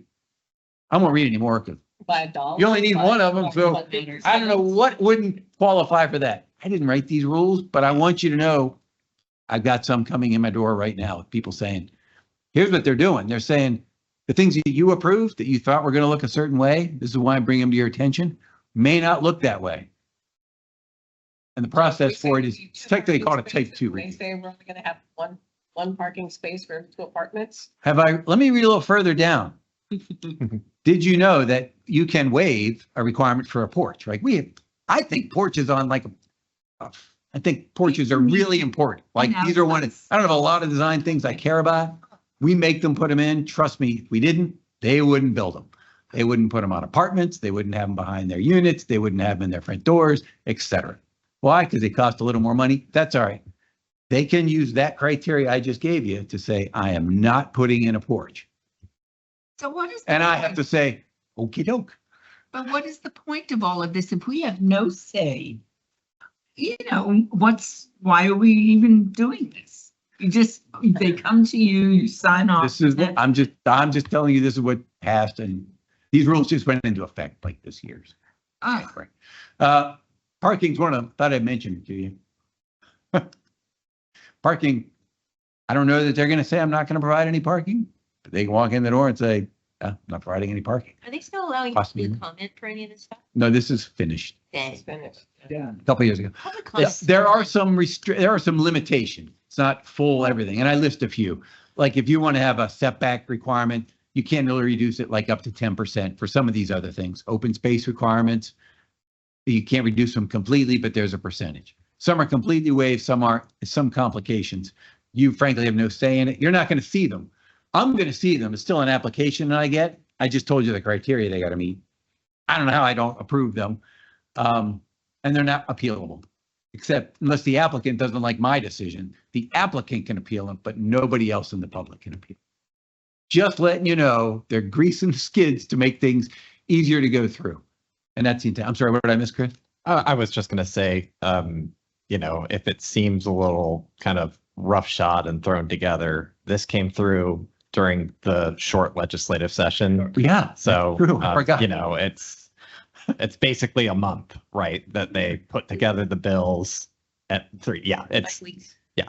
so in that time, they're conceptualizing the bill, putting together the bill, having all the debates on the bill, passing the bill. Which is to say, that's how you end up with legislation like this. Are they It- fixing it in this session? Are they talking about any fixes in this There, session? there are a Will it be the few, next we, month? there are a few tweaks looking at it here. but Yeah. That's usually what they do. They Yeah. roughshod it in the short session and then they try to That's- fix stuff. yeah, in that's exactly The right. next or the following long Well, session. when you say tweak it, they're not tweaking it to eliminate these. They're only expanding these uses. I'm telling you, I've seen the tweaks. I see them coming through my door, and I can write an email. Chris Kerr says this is a bad idea. me too. I'm sure that carries a lot of weight. Sorry. And remember, any discretionary standard is not applicable for all housing. So if it's a housing project, unless, and I'll give you the caveat, unless they come in and want to be a planned unit development, remember this, or they want to be, or it's involved in a conditional use approval, which are both discretionary approvals that are choices made by an applicant. If they do those things, we have a lot of discretion we can apply. If we don't, we have none. We used to have some, right? Code's really hard to write perfectly clear and objective, almost impossible. And I met last week with a developer's attorney who told me that standard is discretionary. You can't apply that standard. And he's absolutely right. I have to say, well, I know we wrote it. It's in the code. We've used it for 30 years. It's now useless. I say all this for a couple of reasons. First of all, I'm going to be moving forward with some code changes, legislative fixes to create, I try to call it like sort of a moat, right, around the city. I'm trying to see what's coming down the pipe and figure out how to make sure we're still getting the things we think are important. Some of these, frankly, aren't that critical. I'm not including the ones that aren't. I'm including the ones that I think are significant things that you all might notice and the public might notice. Porches would be a big one. They just matter. And not that everyone will, but now they can do it and I don't have a say in it. The last one is more internal, but I want you to kind of know about it and affect some conditions. There's language, I call it the substantial construction provisions they adopted in the same piece. Subdivision is a good, easy example. I've walked you through this, and I'm glad you guys have a good appreciation for it because I put conditions on this a lot. These are things I care about a lot because I've been doing this for a while and I know this is a trap. Okay, so substantial completion is a new language, new definition they created that essentially allows a home builder to go get their subdivision approval, right? And currently in the code, when they have to put in all their infrastructure, they put in all their roads, they put in their sewers, they put in their curbs, they turn on the lights, they put in their ADA routes, and they even build their parks if they have to put in their parks. And they put in their landscaping, except like right in front of their house, because that would get knocked over during construction. So you look at it, you go, it looks done. It's lit, and it is done. And then what we do is I sign a plat, right? Once I sign that plat, they're ours. We maintain all the things that are public and they maintain the ones that are private. That's a big step because it has to be perfect before we accept it. Because telling you, there's a lot of details involved. Like every storm drain's got to be spot on, every fire hydrant, everything is done. There's a lot of details.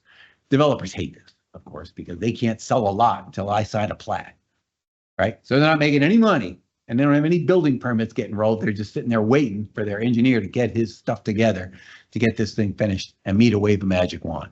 Then they can sell lots, make money, and build houses. They hate that. They've always hated it. They hate it everywhere.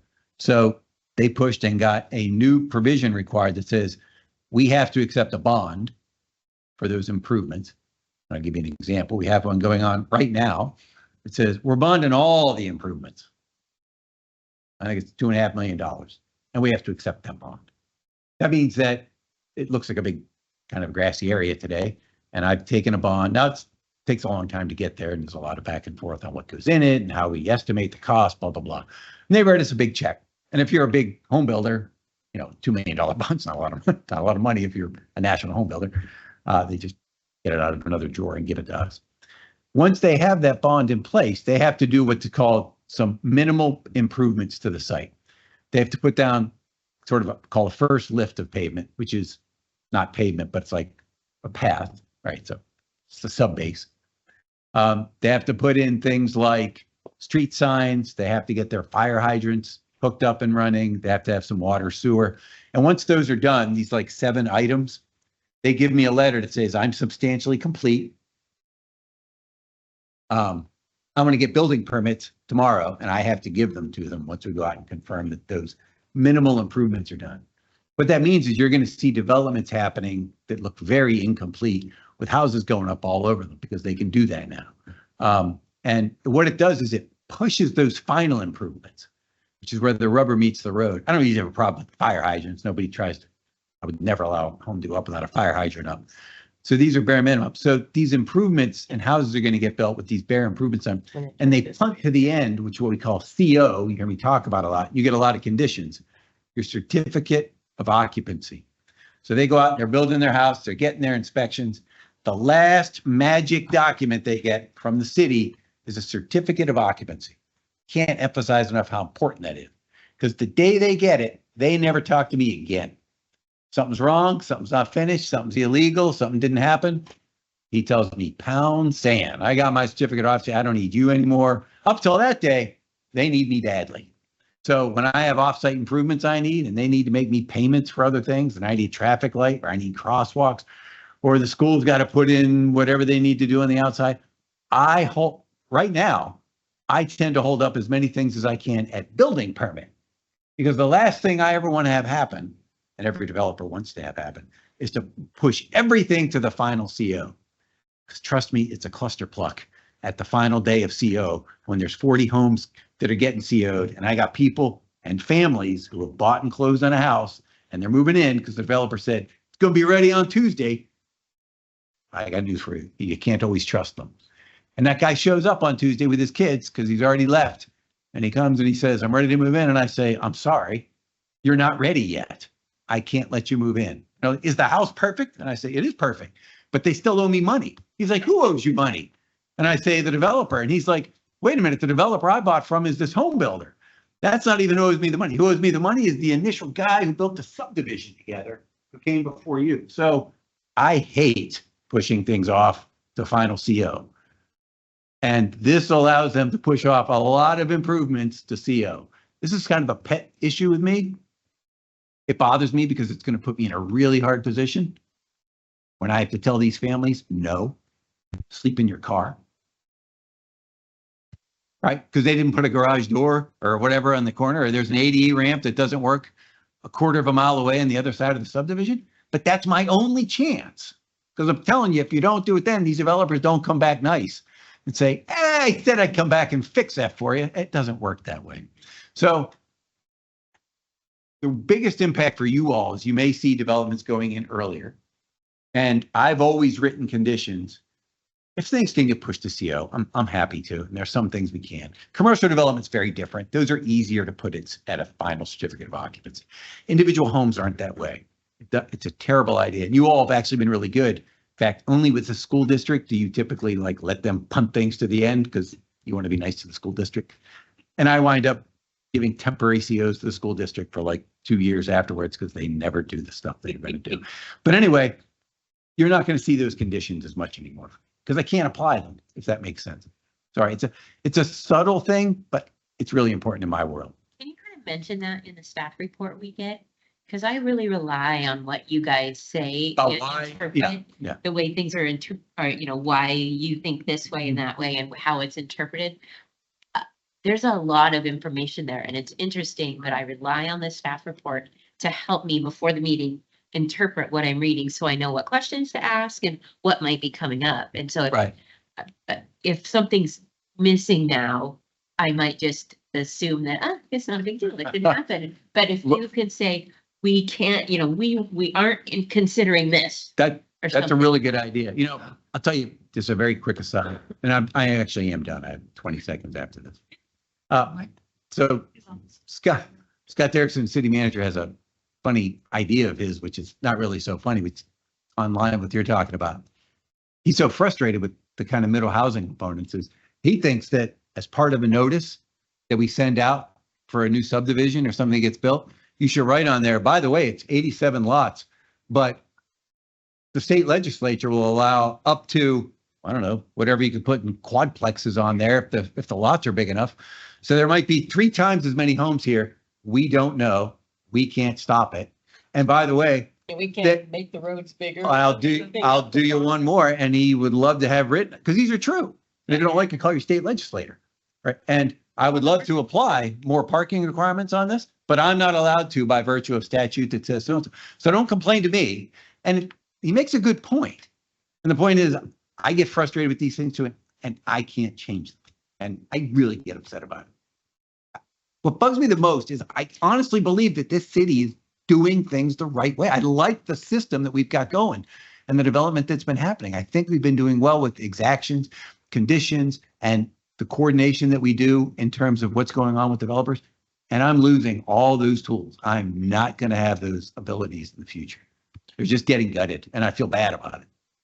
I'm waving things through. Sorry. But we're getting housing with porches, with things, and still having all this building. So can't you? Why didn't the state get that? I don't know. The state somehow thinks that we're holding up building because we require porches. Because who Yeah, knows? bullet number 1 tells me the state thinks they can do it better than you, Chris. So, And it's not me. It's this community. Whatever, It's like it's exactly. going well. yeah. I don't know. It's very frustrating. It's other cities. It's the peanut butter approach of the state saying, everybody do this. And we're like, why are you talking to us? We don't need any of these provisions. I mean, generally speaking, it seems very peculiar to me. It's aggravating. Last piece, I just want to tell you what these are. I'm not that interested in it. Confession. Don't tell her not awake. She's working on it. So this is the emerald ash borer beetle. It eats. I gave you some notes. It infects ash trees and kills them. And as we have been told by the state, this what is this insect? What do you call it? Borer. Beetle. Is it a beetle? What is it? It's a beetle. Beetle. Yeah. It is kind of cute. And I'll show you the next picture. I love it. I had to put it in here just for the next shot. This thing, we have been told by the state that every ash tree in Oregon will die because of this beetle. And our hope is to slow that process down. And they have some ways to mitigate it. Essentially, find your ash tree you currently have, and there's a way to treat them. It's crazy expensive and crazy hard. Cut down that ash tree. You And need a building. and keep- Cutting down. by the way, I waved a magic wand and I'm letting everybody with an ash tree cut it down for free without a permit. So I hope that's okay. So there aren't that many ash trees. We don't know exactly where they all are. We've done a little survey, worked with the state on it. They found some in Weifels Park. Those are the first ones we're going to take down. The way to do it, and the booklet I gave you has the details. Feel free to hand them out. We've got a big piece on the website on it. You're supposed to take the tree down, not move it. The problem is these things get transported. So there's technically a quarantine for like a little 50-mile radius around here. You'll see in your book that like you get a massive fine if you move like the wood chips from one of these trees somewhere else. It does. It's the best thing to kill these things. I know it sounds weird. So in Weifels Park, we're going to be cutting down the trees and we're leaving them right there. And you grind them. I mean, you grind down the best. I think we're going to be grinding ours down into chips, into small enough pieces, and you leave them there. They don't move. Does that make sense? They don't like commute. They have to hitch a ride. So the ones in Weifel Park aren't going to spread to the neighbors. The only way they get there is if people walk through, they get stuck to them, or even worse, when these trees come down and then you move this and it comes in with some lumber yard where it gets put in with all the other wood and then it spreads, which is kind of, the only good thing about it is they're incredibly hard to kill once they infect a tree. They've had some success, but it's expensive. Somebody can ask. And there's a way in here to like be a test case if you have one. We have on our website, here's the place you can call at the state and say, I have one. I'd like to be a test case for treating my tree, et cetera. They're going to probably advise you to take it down. And arborists know how to do it. And it's very tricky and they get in trouble. Oh, here's my next picture. Oh, well, that's the quarantine area. You're not allowed to move these chips or anything outside that area that you have there. So here's the fun thing. They literally millions of ash trees died in central part of the country since 2002.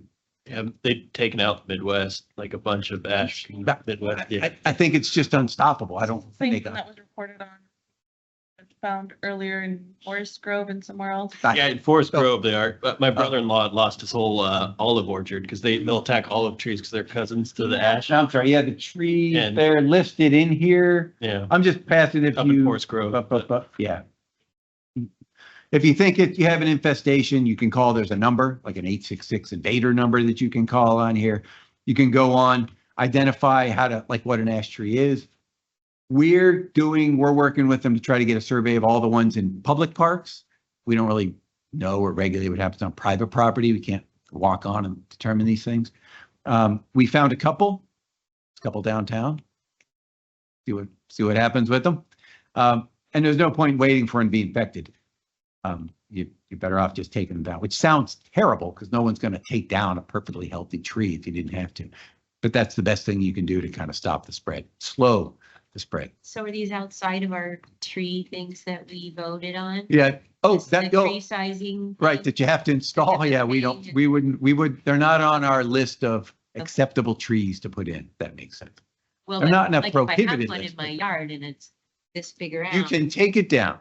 Yep. I was not joking when I told them, everybody has an ash tree, you can take it down. Or these other trees. There's two, I forget what they're called. I just love this picture. I think it's fantastic. This is what it looks like up close when you see these things and they bored a hole. That's him looking at me through his little hole, looking straight out. I just get a kick out of it. So there are boring big holes in it. Yeah, they are absolutely nasty. And leaving it's bad because you think it's not infected, but Now you got branches falling. Now they become unsafe because they've been damaged. They literally pull these things out or core them out. So it's a huge problem. Not the expert in them. I know that we have been trying to work with the state, happy to be a guinea pig for doing an inventory in town, doing a few test sites, and we're hitting some of our initial spots. Weifels Park is the one park where we have a pretty significant number. We're going to do a little notice to all the neighbors. Trees are coming down in the back. Here's the reason for them. It's not going to adversely impact you. And But you can't come get the And the wood. piles are gonna be left. you know, what's it? And they're gonna leave You the piles. can't come there. get the stuff. Yeah, I know that we're not moving the trees, and I don't know how far down they're being ground. I don't know that answer off the top of my head. It was on that now Woodburn Oh, okay. on Facebook. And I'm sorry, I don't have tons of info on it. I just thought that was a cool picture. That's the only reason I really wanted to show. I love that he's sitting there staring at you when Right? you're looking in. They don't look so cute in that one. The previous one's like, oh, pretty. This one, it's a menacing little guy in there. Yeah, That first one is very flashy. right, exactly. That was literally all I had. I'm sorry. And I did run over, but you asked a lot of questions. Way to I go. hope it's productive. I think these things are good to have. I want to let you know what's going on, Sure. general, and Depressing. try to pick. So another one came out today that I saw where in trying to encourage the low, moderate and affordable housing. You're tracking all the active house bills. Good for you. There's a lot of them. There was one Dealing that with came housing. out about the funding for sewer and Oh, okay. other things that cities could apply for Yes. assistance in getting the sewers in and some other infrastructure. So That, thank you for that. Oh, go ahead. Go ahead, Chris. that was also up in the short session last term, and they just said, we're kicking that one down the line to this year. Came out today. Yeah, and the League of Oregon Cities. So I sit in on a webinar every Friday that's a legislative update from the league. They've got some pretty great lobbyists who work on this stuff. Huh? And LOC has they try and keep their finger on the pulse, and I think that they think that the infrastructure bill has a pretty good chance of making it through. There's going to be, various changes as there always are. And it's probably not going to be what cities ultimately really, really need, but there's been a pretty strong message from LOC and from constituent cities that, hey, if you're going to be pushing housing this hard, and we all agree, yeah, we need more housing, there has to be infrastructure money in place, because we can't build a bunch of homes and then not be able to have sewer and water service to them. So that the webinar's tomorrow, so I'll be sitting in on it. Okay. I keep track as much as I can, but on the infrastructure side of things, it does look like there's a good chance that that's going to get through. I don't know what it's going to look like, if it's going to be grants or, how that's going to be rewarded. In the last session, they had a list of cities, and my understanding is that Woodburn was actually pretty far up on that list of cities that they were considering direct awards to. I don't know where that is now, but we'll try and keep an eye. Yeah, we certainly would not balk at that's that funding. That's a really So where's it coming from? good Is it question. still gonna be So there? you want to tell you rained on it. I was going to give you some good news that you were looking for. So, and I totally forgot. So when all these wonderful things were going on last year, and we write letters, and I'm involved with, my group on my planning group, and the LOC does a good job representing. Trust me, very few cities were clamoring for these things to happen outside of maybe Portland or some knucklehead place. So the one thing that I can tell you, we were really pushing hard for and saying, our pitch is pretty simple. We know what we're doing, dummies. See this plan? We don't need help. You know what we need? Money for infrastructure. So if you want to see more housing and continue taking place, give us the money for that. And if you're going to put these other mandates on us to build more housing, even where we didn't plan for it, give us the money for infrastructure. So we, as Chris was saying, we were actually on a good short list. But I can't remember how much money. I want to say $4 million for improvements that we had. I can't remember the projects we put on the list. No, well, there was a cap on how much you could have. So they said this, here's the master list. You know how these work. It's like, Yeah. it's Friday at 9. The legislature would like a list of every project you have and get it in front of us right now because we can get it from, and then off you go and in the lobby. And by 1 o'clock, the decision's been made. We saw the final list. That's okay. So we were not on this list, but to be fair, it wound up being incredibly short. They whittled it down to nothing because that's money to spend. These are regulations. These are easy to pass. They don't like to pass our cash infrastructure money. This legislative session, we are fully expecting them to spend a lot of money on legislature, and that's our biggest, on infrastructure, and that's our biggest emphasis. We're going to keep pushing that. And I didn't mention on Monday night, the council formally signed a contract with a lobbyist that we have. We've used a lobbyist one-off occasionally before when we needed things. They were more as needed. This is much more, he's working on for us. And of course, he works for other cities, giving us updates. And he gave an update on like generally housing, and he led with infrastructure. That's where housing and infrastructure. And infrastructure, he expected to be a big bill, and he's going to be advocating on our behalf to get us money. Because you're right, that's the good news. I actually feel pretty optimistic we're going to get it. Part of it is because we're doing a lot of development, and we have a pretty good argument and a good pitch. We have projects lined up. They want to know that you have matching money. Don't walk in and say, I don't have any money. I just need $8 million. You need to say, I can kick in 2 based on SDC money I've already collected. And I'm willing to partner with ODOT for another 6. Now I need 12. That's the way it works. And we have some good projects set up that way. So I actually feel pretty good that we're going to get some infrastructure money this year. I totally forgotten about that, Chris. Thanks. Which I think is really good news. That's what we need.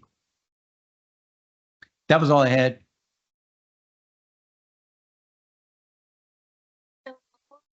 Building. I'm smelling smoke a little bit. I don't see it. I don't know what's going on, but Can you maybe we speak should up a take a little? walk around and see if Yeah, it's- something's We can burning smell somewhere. smoke. You could, I can't see it. Oh, it happens in this building. Yeah. I don't know what's going on, but every time, every evening. I'm happy to do a walk. I smell it. I smell it, but I smell it a lot when I'm in here. I'm not seeing it. I've been watching. No, It comes out of there. it comes through the HVAC. I I'm don't know. sorry. It could be when it's cold, it's sucking in, maybe. Yeah, somebody's the building got is- outside, and it's sucking it in. We made changes to the HVAC recently, and one of those changes is that How's that? in the evenings, the building completely recirculates all of the air in the building. And so that's why it gets really temperature wonky in here, despite what you set it to, is it's basically sucking tons and tons of air in from outside and then pushing everything out. And I'm not sure why we always get this kind of smokiness. Yeah, it's a staleness. I don't know what it is. but- It's like smoke, like they're pulling in fireplace smoke from. Yeah. It's, I yeah. always thought maybe it was like agricultural burning, but you don't do that at night generally. So I'm not sure where it's coming from, but it's, I'm sorry. try not to I be can't- alarmed I because can't play it's that pretty effect. typical. It feels stronger in here now. Exactly. That's right. My thing is, I saw the elevator door open and no one come in or do anything, so it's like, okay. And you want me to walk in the basement? Oh, I didn't say anything, go for it, sure enough. So, Sounds we dangerous. don't have any decisions or directions that we need to give you. Not for this. No, this would update. You're going to see the TSP work. You'll see those projects I just talked about. Couple of months. It's all yours, and I have one online. I'm going to make a better one. As I say, I'm crafting it all the time. I do have one business commission, just super fast. Close the work session and Sorry. move on to business from staff and the commission. So let's go ahead and close the work session. All right, what else have we got? For the commission, I'm sorry, I jumped ahead. I didn't have my agenda in front of me.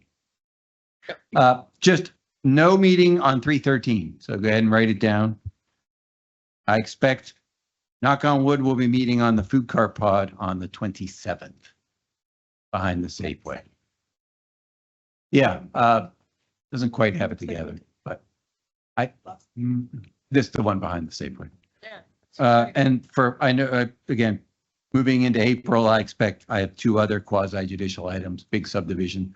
One of the ones we just talked about down south of Boones. And I'll probably get the TSP in front of you. I'll probably do it as a work session first, walk through everything that's in this modified, I keep calling it the SWAT. It's the Southwest Area Transportation Plan. That would be best. I don't want to just give you, I don't want to have the hearing. I like to have a bigger discussion and walk through it. And I'll give you the technical information up front.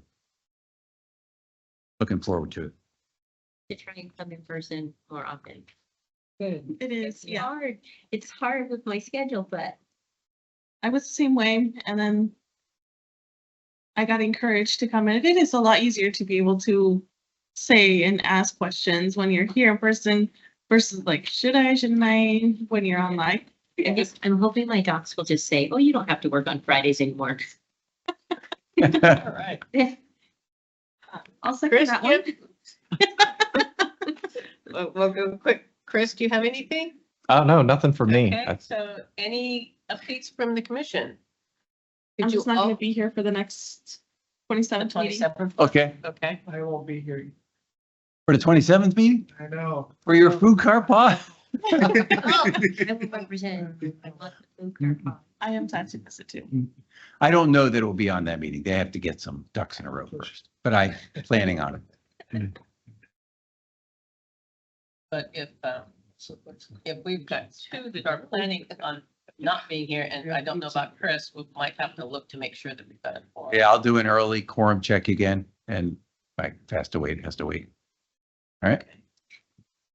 Well, with that, I would Still see it.